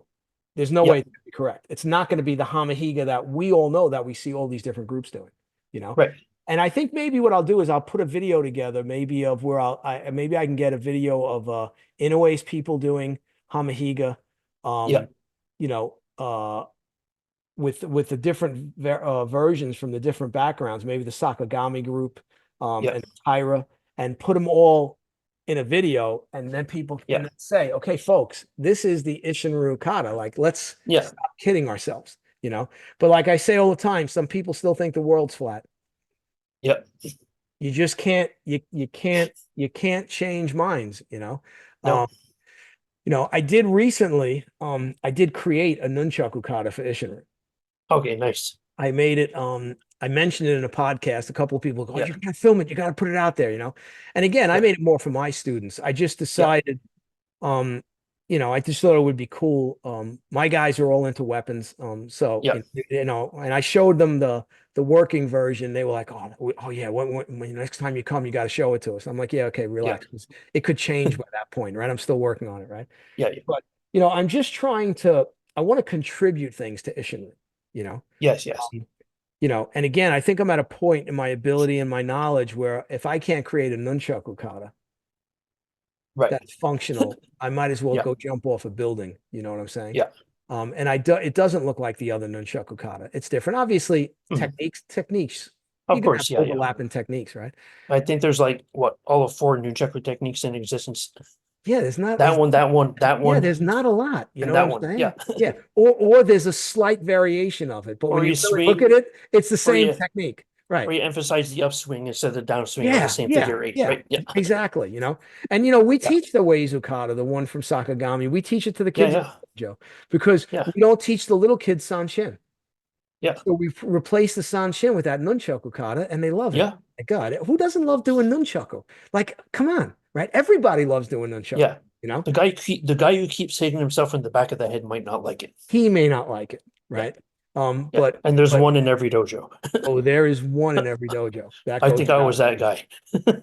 So Yeah. now the karate you're doing in the school you're training in Tokyo, are you in Tokyo? You're in Chiba, I'm right? in Tokyo, right? You're in Tokyo, right? Tokyo.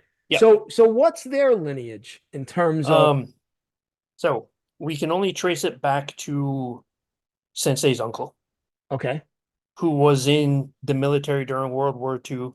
They're from Kyushu. So they okay, were with the Okinawan contingent. okay, And the kata are Goju-ryu, so it's got to be a Goju-ryu guy that he was in there with and learned it. interesting. Yeah. So it's basically the Goju-ryu kata plus we have a version of Wansu and a version of Passai Okay, that he learned from a different person okay, when he took a short trip to Okinawa. And the Passai it's got these in it, so it looks a lot like the Kion version, but it's not in Nikoashi, it's in a different stance. But Hmm. yeah. So there's a So guy here in Arizona. I only know his first name, Henry. He's Japanese sensei. yeah, We've met a few times. We had lunch together. He yeah. does Kion Shorin. Oh, nice. Yeah, I was thinking about reaching out to him, and I just like to learn the Basai. And Yeah, again, not even where I would necessarily even continue to practice it, yeah. but I would Just to just learn it once. I want to have that experience, right? Like, Yeah, there's certain kata I learned that I still practice. I still practice Nepai. I learned from McCarthy. yeah, yeah. Mine looks a little bit more Chinese, a little bit more Okay. Chinese Yeah, influence. And I yeah, still do Hapa Ren that I learned from McCarthy. yep, I learned a couple of the Kingairu forms from yep. Tadayoshi Sensei. I still do Mhm. those. So there are some extra forms I do that I do practice because I like them. And Oh, maybe if yeah. I learn Same the here. Basai, the Kion Basai, I might like it and decide to work it, Um, Yeah, so yeah, I just find that's interesting, that it was Gojuru, but because they were with a group of Okinawan guys in the military. yeah. Fascinating. It's So just fascinating. it's not like a formal teacher master student relationship. It's like Right, he learned some stuff from the guys that he knew, which right. is probably how the Okinawans learned kung fu in the early days. So did you see the article? You learn Sanchin from Bob the security guard, right? Right, and then Yeah. you learned something else from the You learn guy. Seisan from Right, from the night shift guy Frank, right. right?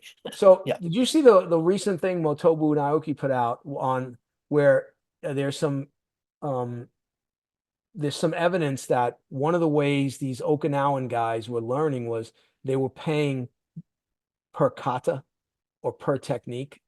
Oh yeah, that's been a thing. I think that that whole thing was exposed in the Big Blue Uechi-do book from the 70s. Okay. Uh, so that was basically if you weren't a bureaucrat, i.e., part of the aristocratic gentry class, the samurai of Right. Okinawa, for lack of a Right. better word, you wouldn't have access to martial arts. But if you're a merchant and you're going off campus in China, you have money, you might be able to buy a couple of kata, right? Right. I mean, that's how they say Ueshiba Morihei squandered his family fortune is learning all of the techniques of Daito Ryu. Right. He had to pay per Per technique, right? technique. Right. Right? Yeah. Right. So I So, mean, that was so I'm saying it's we see this precedent for it. yeah, we see there's a precedent for it in modern Japanese martial arts. Right. I don't see why there couldn't be a precedent for it in uh karate, some of the ways that kung fu forms may have come into karate, not through the warrior Right. people, Right. but right, because if anybody needs self-defense, it's going to be the merchants, not the upper class guys, because people don't realize this. If you're a samurai, you don't need self-defense. Nobody's going to be stupid enough to attack you, No way. No way. right? Right. You need to know how to defend against somebody who's there to assassinate you with the same level of skill that you have, That you have. Right. right? So the interesting thing with Chen Taiji, Yeah, so Chen Taiji, Bagua, and yeah, Shin-Yi all made their reputations on protecting the merchant caravans. yeah. Okay, Now, nice. Yeah. now again, people say, oh, well, okay, yeah, but most of it was an empty hand. Obviously, Oh, they're I, using swords, right? I mean, they're yeah, using swords to protect the caravans or whatever, right? But yeah. of course, the sword breaks or whatever, you're gonna get there's gonna be that element of in ancient combat of hand-to-hand combat. So that's where those three arts kind of Yeah. made their bones, Mhm. like they like to say in the mafia, in Yeah. China, right? So the modern Taiji we see, um, most of it, not what I do. What I do is Yeah. Yeah. very combat oriented, right? Right. Right. Most of it is a pale comparison to what they were doing back then. Mhm. Um, you Of know, course. I and think that's what we tend to forget because most when people say martial arts now, they mean empty hand, right, right? But that's not the historical use of the term Budo Bujutsu. It's you're armed. You're by rights and by obligation, you're always armed, right? Uh, okay, something happened in Okinawa where you couldn't take your sword outside of your house, but you could still own it and practice with it. right, And in fact, said Mr. Satsuma Samurai, I'll even teach you how to use it right, in the style that I learned, right. right? Uh, the only weapons that were banned in Okinawa ever were the firearms. Right. The others you could own, you could have, you could learn, you could practice with. You just couldn't take it out of your house. But the interesting thing is, right, even the Yeah, firearms, though, there was a use for them in Okinawa. yeah, They would arm the guys on the trade ships to fight off the yeah, pirates, right? yeah, Which yeah. again, right, guys like me and you, when we first started karate, there were no weapons. They No confiscated the weapons. weapons. Okay, They meanwhile, confiscated weapons. Yep, Andreas Quast publishes Karate 1.0, and he's showing you the list of the weapons in the Okinawan Armory. yep. And I'm reading that, and I'm like, what the? Wait a second. You I know, thought there were no weapons right, So again, except rice flails. right, right. And Yeah, my standard joke with the Twifa yeah, is, like people say to me, well, how did they develop this weapon? I said, well, let's say it was used as the handle to turn, right? yeah, So guys being guys, on a break, he's sitting there smoking a cigarette, having a cup of tea. He pulls the yeah. handle out, and what does he start doing? He starts Playing with spinning it it. around, flipping it. When I became a Yeah, cop, we had straight nightsticks, right? yeah, And I remember the first night I went out with an older guy, a guy who'd been on like 15 years. yeah, This guy could make that nightstick dance.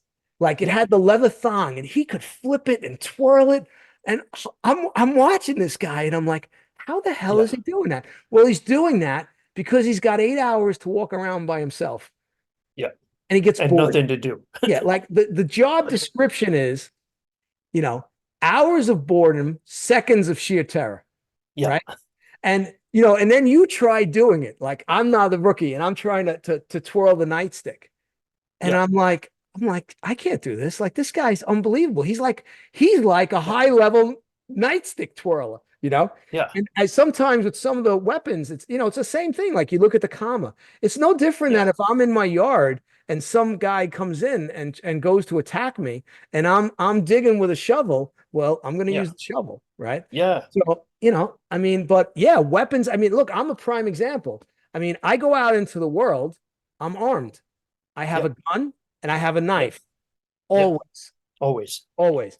My wife goes out and goes out for a hike or goes walking. My wife is armed, right? And Yeah, again, as a woman, the great equalizer is the firearm. mm, It yeah, doesn't matter how big the guy is, yeah, that gun can stop him, right? Your yeah, martial arts, even though you may train in martial arts, if the guy is massively strong or whatever, maybe your martial arts won't work against him, but yeah, that weapon will work against him. And yeah, I tell people all the time that this is why weapons are 100% the superior method to take out another human being.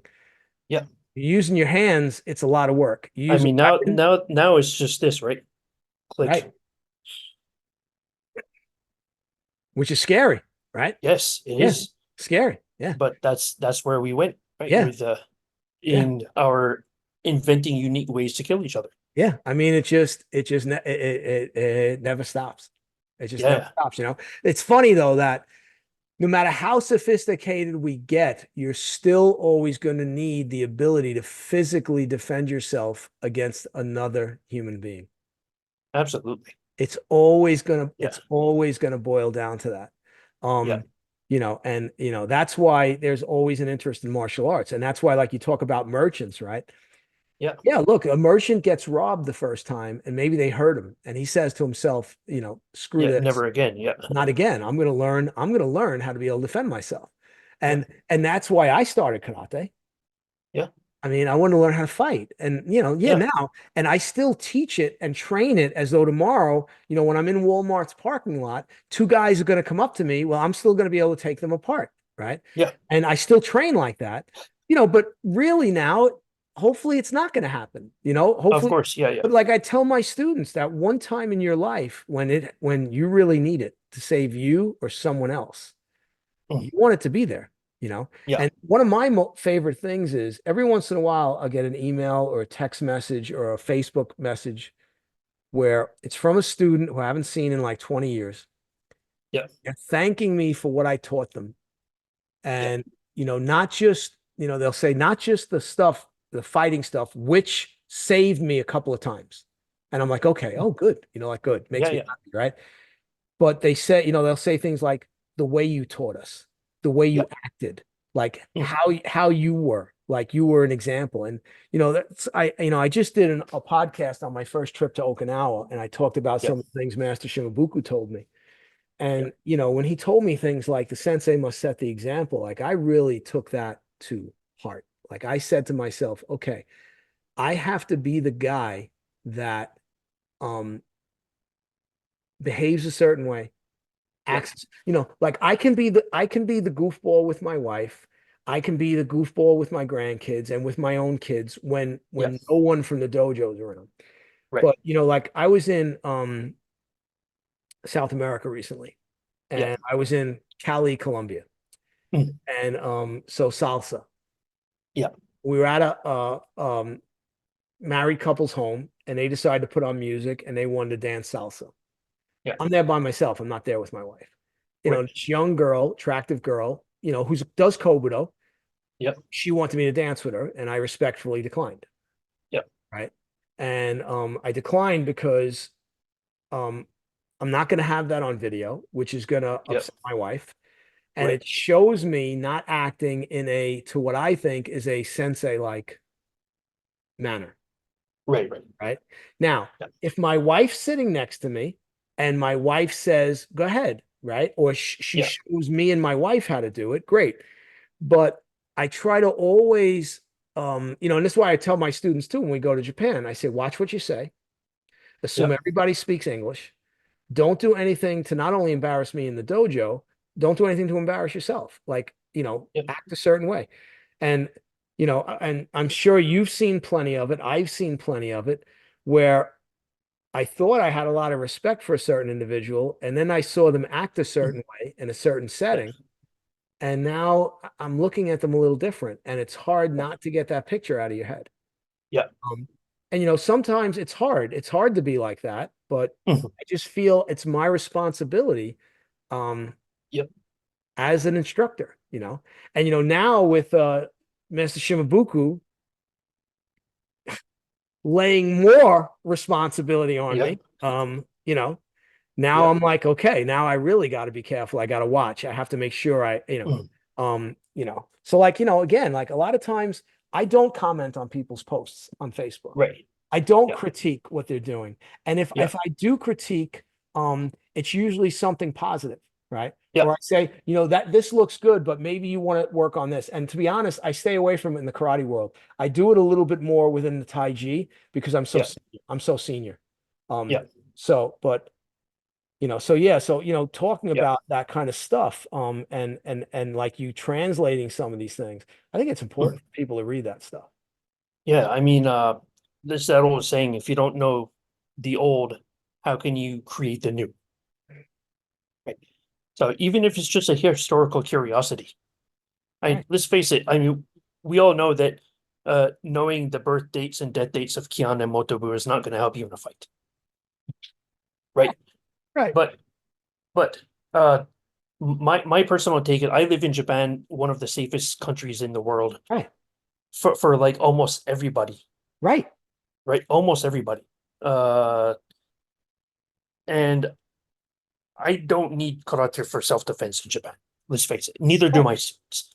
right, But there's always that, off chance that somebody might, try to take you out or push you in front of the train as it comes in. You right. You learn just how to never get out know. of the way and stuff, right? Right, Yeah. right, Uh, so I like to understand the historical context in which karate was created, so I can understand how the kata were developed and used during the time that they were relevant to combat. right, And it's not always self-defense, it's not always mutual combat, but I think there's always been a place in uh martial arts for dueling as well as self-defense, right, right?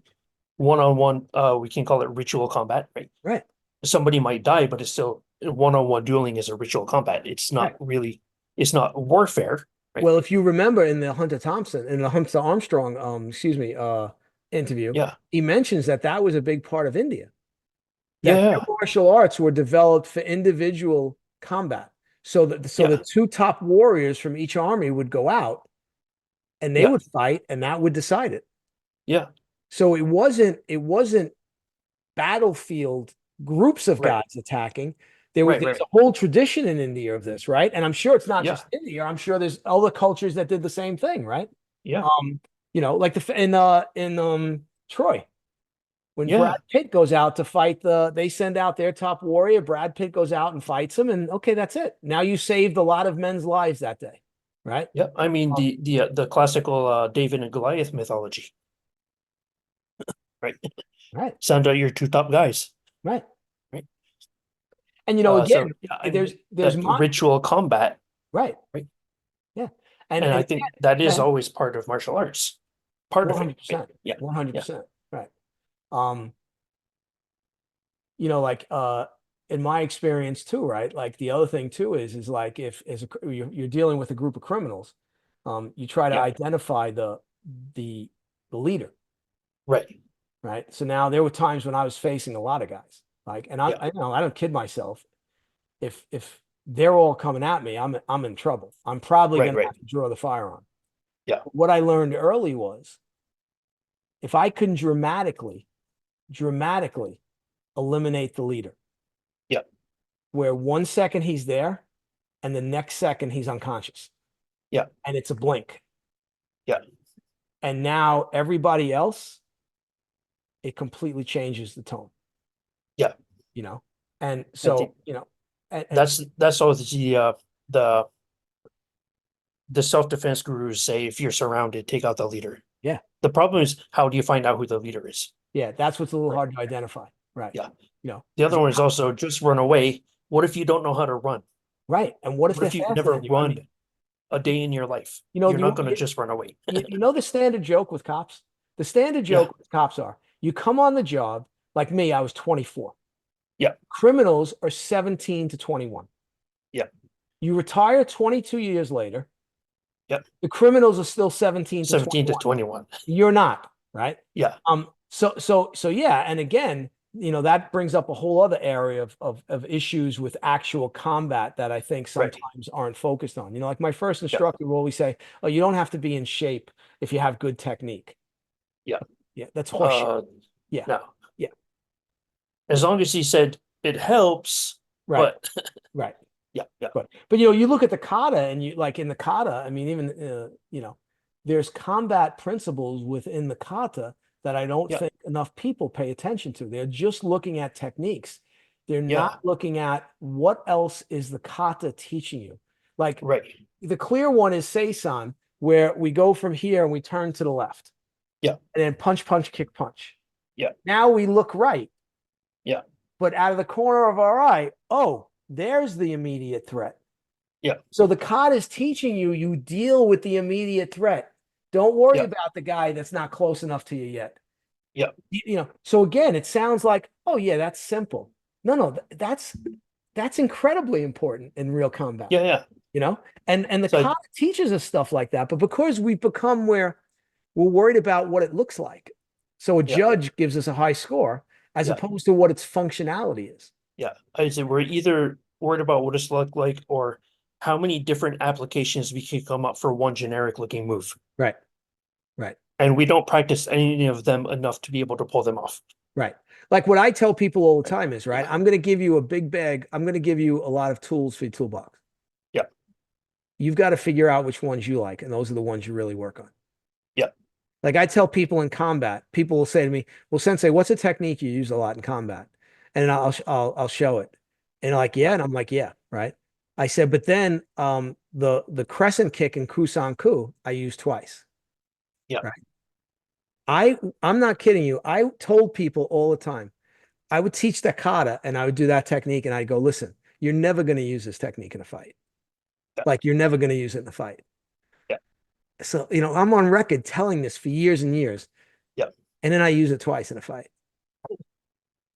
And so I use it the first time, you say it's a fluke, right? Yeah. So the first Right, time right. you can always say, oh, it's just a Yeah. fluke. Big beginner's luck. Right. But I used it the second time and it worked just as good as the first time. And it was a very Yeah. simple thing I did. It wasn't anything fancy. I didn't kick the guy Yep. in the face like Billy Jack, right? Yeah. But yeah, so I agree with you. I think I teach a lot of different applications for a lot of different moves, but I tell people, I'm showing you 3 here. Pick one you Yeah. like.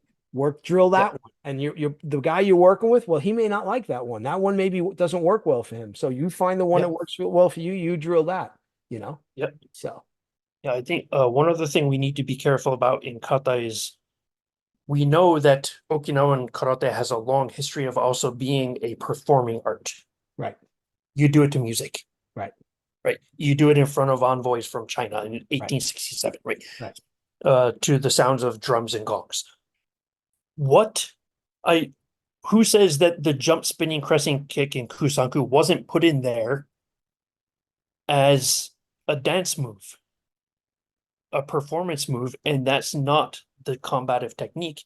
And then you have to look at, all right, what do all of the other versions of Kusanku do for the same thing? Right. And maybe you can whittle it down to, okay, generally speaking, you're grabbing the guy by the hair or the ears and you're Right. pulling his face into your knee as it comes up, and then you throw him over your other leg. Right. And And I so show a simple all of us- one yeah. where I duck down, I hit the guy with a back kick. I put my hands Yeah. on the ground and blast the guy with a back kick. I dunk under his Yeah. attack and blast him Yeah. with a back kick. Right. Yeah. So, Yeah. see, in Of course, yeah. the Chinese martial arts, they use that kick as an arm break. Yeah. So they grab the arm, they let the leg come over. Yeah. And then they stomp the foot down, and they snap the elbow. So I saw Hokama Sensei doing that for the same kick in Suparinpei, but against the guy's leg. He came over and sat down on his knee. Right. Yeah. And of course it was in practice, so he didn't break it. But right. But again, I think intention. Yeah. I think it's fun to explore Of as many yeah, of course. variations as you can. Because I will Yeah, tell you, in Chinese martial arts, like in Tai Chi, when I started studying Tai Chi, yeah, and he started, I had three different Tai Chi guys teaching Tai Chi in my school that I yeah, thought my 10-year-old green belts could beat them up. yeah, So like I had no interest in studying with them. They were renting my right. space, God bless you. But when I met Yeah, Chen Jianghua and he came in the first time and he saw a room full of karate guys. yeah, And he tells the story. He says, I looked at these karate guys and I was like, okay, I have to show these guys the real deal. I'm not going to show yeah, them the park Tai Chi. yeah, yeah, And he started showing techniques. And then he started eventually showing variations for each move mhm, form and how you can use the yeah, move in different ways. Right. And one of yeah, the interesting things with some of the moves were, well, you make a mistake and you miss his knee. yeah, So now you do this, right? And yeah, again, that kind of opened up another door into the karate. Like, okay, so all right, what if I do this move? Like a prime example would be the Motobu one on the last move in the Hanshi, where he does this, right? yeah, yeah, So you could have his arm and you could punch him in the ribs, right? yeah, But what if you miss his ribs? Well, now you can take the elbow, yeah, right? yeah, yeah, So yeah, again, a miss becomes okay. Well, I screwed up, but now you can do this. So yeah, when I started seeing that kind of stuff, I'm like, oh, that opens up another door to look at things from a different perspective and yeah, maybe figure out some other stuff, you know? yeah. But Speaking of Motobu and missing, uh, there's do you have Patrick McCarthy's Motobu book? yes. In there I did a translation of what one of his students wrote down.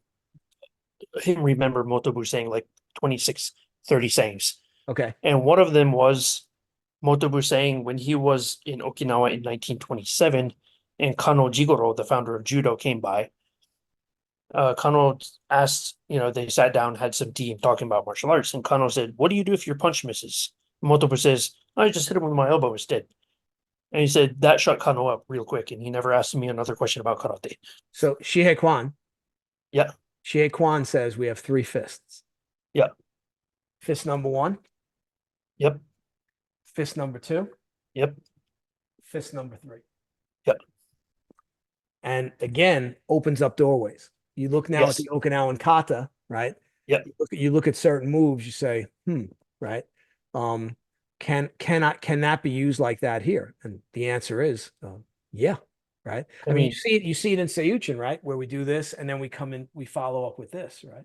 yep, So you see these things, right? But then that's why I think going back to the Chinese arts for me really helped open my eyes to mhm, a lot of different things, yeah, Um, because there it's so now hearing Motobu make that statement, right? Again, it makes you realize that yeah, he knew what he was talking about.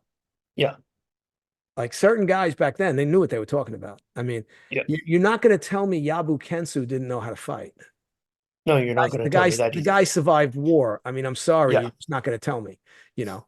Um, yeah. and he was still fighting war when it was fixed bayonets in charge. Yeah. And I now mean, so there's a story about him on his deathbed when World War II started breaking out. He said, "Go get me my uniform and my I bayonet. just, I'm I going to just, join I them." just, I just read it in Feldman's book, and I was like, Yeah. that's, and again, Like, some guys might read about Yabu and say, oh, he was a militarist and he believed in Japan, Japan, Japan. Okay, listen, the guy was Japanese and Okinawan. yeah. How would you expect him to believe? You know, Well, people you know, get into the mythology of Okinawan pacifism, right, right, which was never really a thing until after World War II. right. There obviously were some people that did not want to go into the Of Japanese military. of course. You Yeah. had the same, look, we had You the had the same same thing, thing in Vietnam, of right? course, 100%, right? You always have it, right? I But, mean, Uechi Kambun was karate's Jane Fonda. right, right, right. And again, I don't knock him for that. No. It's not, it's the way I look at it is it's none of my business. Yeah. That's the way he felt. That's the way he felt. Yeah. Yabu Kensu wanted to show the Japanese that an Okinawan male could be a Yeah. superior soldier to a Japanese male. Yeah. I don't have a problem with that. I mean, he No. wanted to, and Yeah. he did it. It's not like Yeah. he didn't do it. I mean, he did it, right? Yeah. So, but well, listen, So Joe, I mean, we've been going for it's a while here, so I don't want to hold oh you my too much goodness. longer. But No, go ahead, say what you were going to say. no. What was I going to say? I don't know. I was going to say that the the vocal minority of Okinawan purists, I'll call them, uh, seem to blatantly disregard the fact that in the 1870s, when Okinawa was becoming Okinawa Prefecture, a lot of Okinawans were on board with it. Right, And when it was being reverted from the US back to Japan in 1972, almost everybody was on board with it. right, It's a cause for celebration. We're going back to the not the motherland, but right, and politically, yes, they've been a part of Japan since the 1870s, except right, for 1945 to 72. right, Before that, they were an independent kingdom, right, although they were under the thumb of Satsuma. right, Before that, we were still an independent kingdom, but they're still within the overall Japanese cultural sphere right, in terms of a lot of things. right, Like the language spoken in and around Shuri Castle, for one thing. Clothing wise, it wasn't Chinese, it was closer to Japanese, right? right, Hairstyles, they didn't have the ponytails, they had the top knots, right. closer to Japanese. So and I think that's kind of missed out and or blatantly ignored by a lot Ignored of people. The 100%. same as with the verifiable fact that there were Japanese martial arts in Okinawa in the 1500s Right, before Satsuma, right, right? And so it's there. It's in a third party's book. It's in a Chinese report. right, right, China's right. They said these guys learn martial arts and calligraphy from the Japanese. And then they also said that the Japanese are more ferocious warriors than us Chinese ever will be. And this is the guy reporting back to the emperor in Beijing. right, right. So he's not going to lie to him. He's No, he's telling him no, what. right, right. Right, And so this isn't pro-Japanese, anti-Okinawan, anything like that. It's just saying right, we have verifiable historical records of this happening, and yet none of this is anywhere to be seen in the museums and the Okinawa Karate Kaikan, any of that. It's sad to see karate being used for a political ends. well, it's an agenda.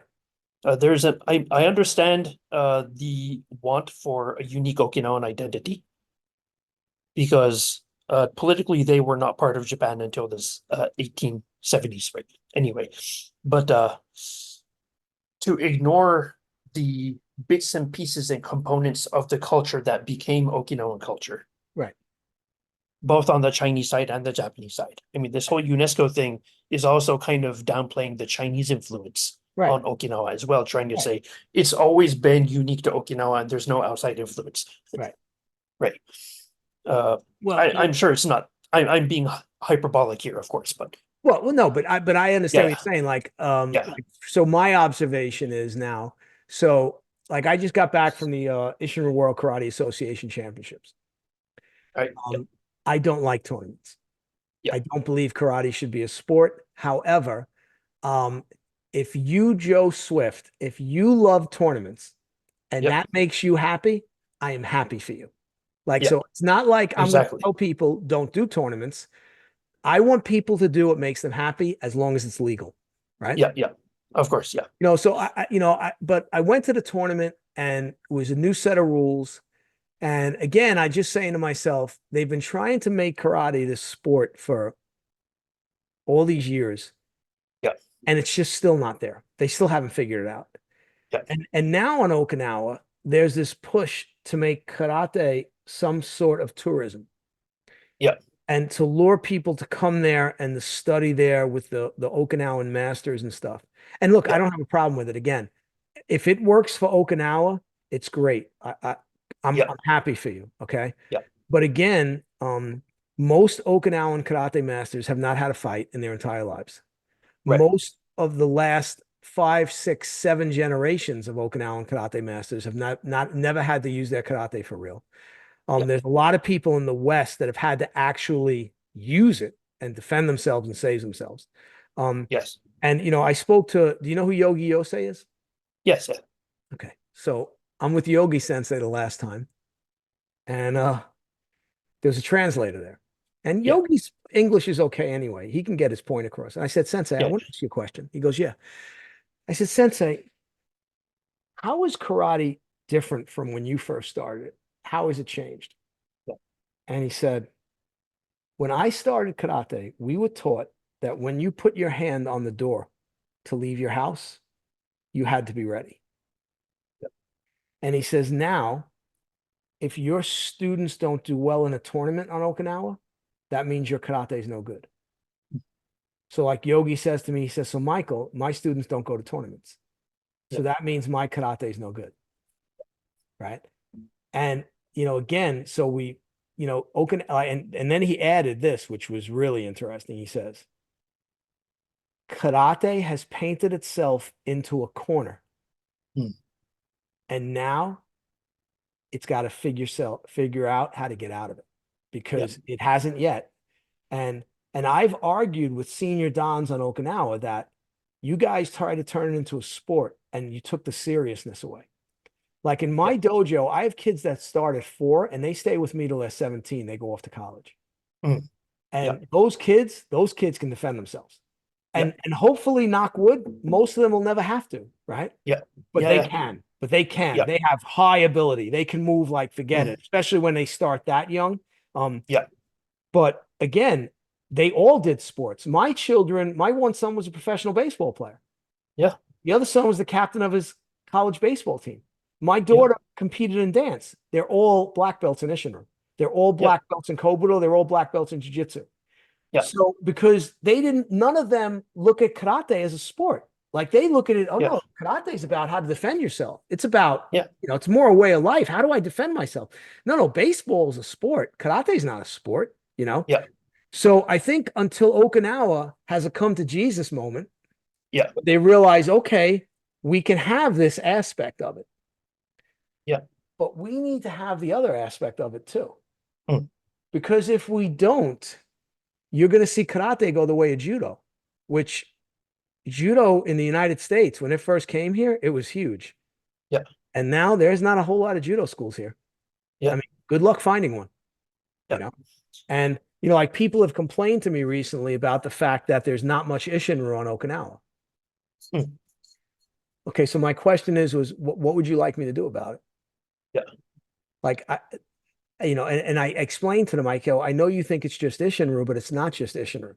There's many dojo that have closed on Okinawa. There are many dojo that have a lot less students now. There are many schools that most of the people they're training are older.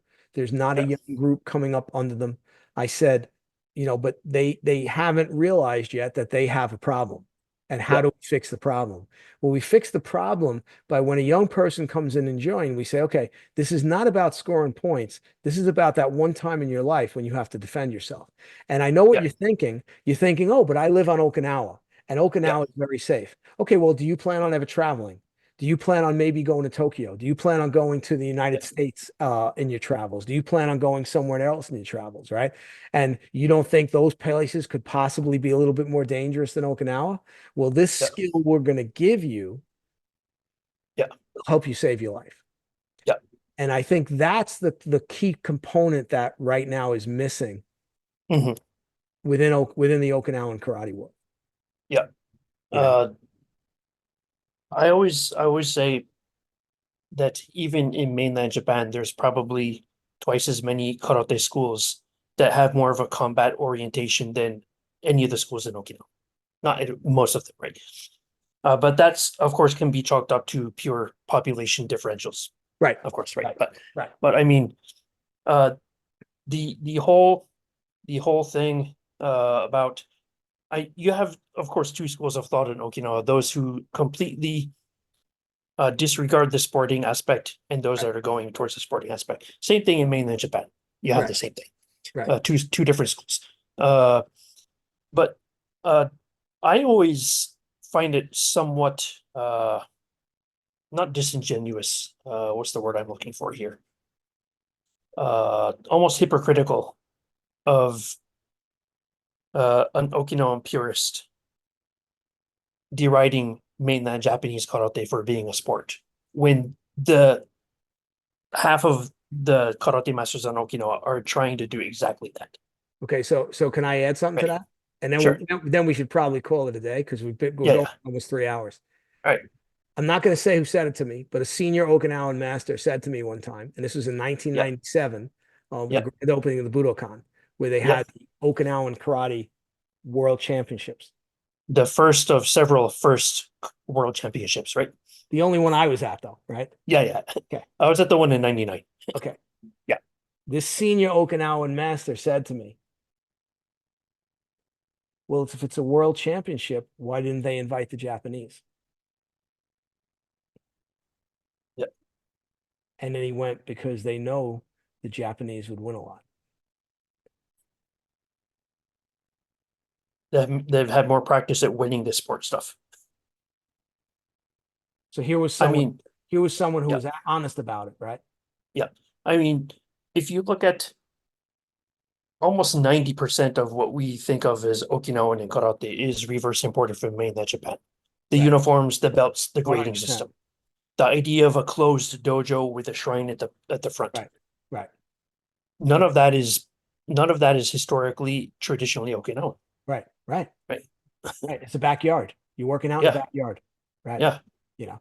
So And you didn't even have unlike Japanese Koryu, you didn't even have scrolls.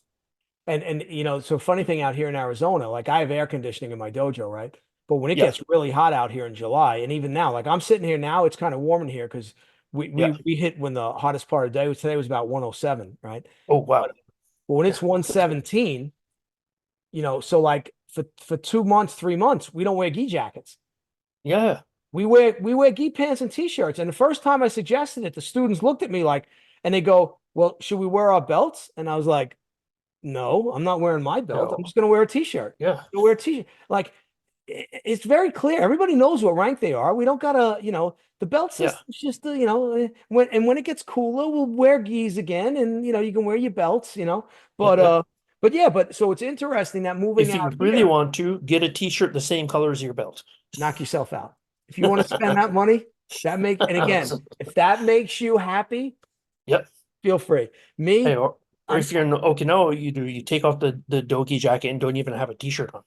yeah, you just Train work bare out. chested, yeah. Just work Yeah. out. Yeah. You Bare know, chested, yeah. I was in Okinawa and Yogi Yosei, we finished training at the Budokan, and I went to go with my guys to change in the general locker room. Yeah. And Yogi Yosei grabbed me and he says, "No, no, no." And he points to a room. And I said, "What?" He goes, "No, change here." Yeah. And okay, so I walk over with him and he points to the sign over and it says, I guess it said Shihan, right? Yeah. And he goes, "Shihan, change here." And I literally said to him, because I knew he understood, I said, "Sensei, it really matters where I change my pants? Like whether I change it in the Yeah. general locker room or I change it in this room, like it really matters?" And he laughed. He goes, "No, no, but you should be here." I'm like, "Okay, Sensei, I appreciate it. Yeah. Thanks. You think so highly of me, but Yeah. that's a little bit Japanese. Yeah. Like I I don't. mean, well, that's the kata of being a shihan. Right, right, Yeah. right. Yeah, but so Yeah. listen, Joe, this has been great. Same thing. We Same definitely here. have to do this again. So you got to get one of those Absolutely. one of those new projects you're doing. You got to get done. All right. You got to send me a book, whatever you're doing, and then Yep. I read it, and then we come on again and we talk about that individual thing extensively. Of course, I'm sure there'll be other stuff that comes Yeah. up, Yeah. Yeah. right? Yep. And and if I Sure. get I to mean, an hour, if I did mention the Shimabuku Sensei, could I possibly come early November or early December? So yeah. once I know when I'm going, I'll let you know. There's a guy on Okinawa who has a podcast. I think he wants to interview me when I come. Josh. I think so. I told him, of Yeah. course. Yeah. I mean, I Yeah. don't, Yeah. one thing I try not to do is I try not to be that guy. Yeah. Like at the IWK championships, a lot of people were very nice. "Oh, excuse me, are you Sensei Calandra? Oh, we watched the podcast. We love the channel. Yeah, Thanks. I appreciate it. Can we get a photo of you?" Sure, of course. I yeah, pose, big smile. yeah. I don't want to be that guy that's like, no, no, no, no. And I keep, Of course, yeah, yeah, yeah. So guy asked me absolutely. about the podcast. I said, yeah, sure. Again, I always, well, why does he want me on? But whatever, right? So Yeah. we'll go there, we'll have some fun like we did today. But All right. this was great. I Yeah. know I mentioned to a couple of people you're coming on. They're excited about that. I Well, think people do. hopefully we delivered. Yeah. Oh, I think we did. Yeah. I think we Yeah. did. I think this is one of the better ones. I think it was really good. You know, Cool. and like I said, anything, something comes up, you even want to just talk about something. Yeah, reach out, Yeah. man. Let me know. All right. If I can help Cool. you with anything, I mean, again, this gives me a Yeah. little bit more reach. I can reach out through this to people and you know, Yes, I appreciate it. you know, I mean, I'm sure that uh a good chunk of our mutual friends are the same people, but yeah, 100%. there's that thing on both sides where it kind of extends out in the other direction. Right, right, So if you ever have any projects or any videos coming out, like I know you're doing the Isshin-Ryu kata on YouTube, right. right? So if you want me to put that out on my uh Facebook or anything, let me know. Yeah, share whatever you Yeah, want to share. Yeah, man. I all right, appreciate because cool. every Yeah, time I have one of you guys on, some of your guys who maybe didn't know about the channel, yeah. now they're subscribing. And then, Oh, listen, nice. there's Yeah, 1,500 videos on the channel. yes. If you can't find something on this channel that you can watch, Yeah, I should probably close up shop, you know? And and I'm always I'm always looking for more video. And we'll leave it with this, but like the video I posted a few years ago from Larry Harding of Tatsuo doing Shishino-kun and Kusan Kusai that no one had ever seen. yeah, That totally came about on a fluke. He called me. yeah, Um, and I said to any of these old Isshin-Ryu guys that called me, I say, "Hey, you have any photos? Do you have any video?" And he goes, "Oh yeah. yeah, I have video of Tatsuo doing some kata." I said, Nice. "You talking about the 66?" He goes, "No, no, no. I'm talking about No, video you've never seen." And he sent it to me and let me put him on the yeah, channel. And it's great. And I'm yeah, sure there's probably more of that stuff out there. So, yeah. and Hopefully there is. I offer to guys all the time. If you have old VHS tapes, I mean, I have the setup right here. I convert it Yep, from VHS right into digital and yep, pop it up on the channel for people to see. That's how I yep. got Terry Macaron he gave me 8 millimeter Mm, and I sent it out to have it converted. And that's how we got Nagamini's first trip to the United States that nobody had yeah, ever seen. So, nice. so it's great stuff. So listen, Yeah, Joe, I appreciate you coming on. yeah. Thanks And for having me. when I get back to Tokyo in the next few years to see Sugino Sensei, I'll make sure we'll reach out. We'll get together again. Absolutely. All right. I'd really appreciate you coming on though. All right. No, thanks for having me. All It right. was a Thanks. blast. So Yeah, have a good night and take care. yeah. Thanks. All right, Joe. Hope you enjoyed that interview with Joe Swift. I know I did. I really enjoyed talking to him and getting his perspective on a lot of things. Again, there'll be a link in the description section to his Amazon author page, so you can go and check out his books. I highly recommend them. Excellent. If you're a serious martial artist, they're well worth having in your library. And hopefully, as you see, he's working on some new stuff down the road. We'll get him back on again and talk about that stuff. I'm hoping in the next few weeks to get Thomas Feldman on and some other people for interviews, and look forward to it. Again, please click that like button, subscribe, consider becoming a member, and share. Let people know about this, all right? I appreciate all your support, and I'll see you in the next one. Take care.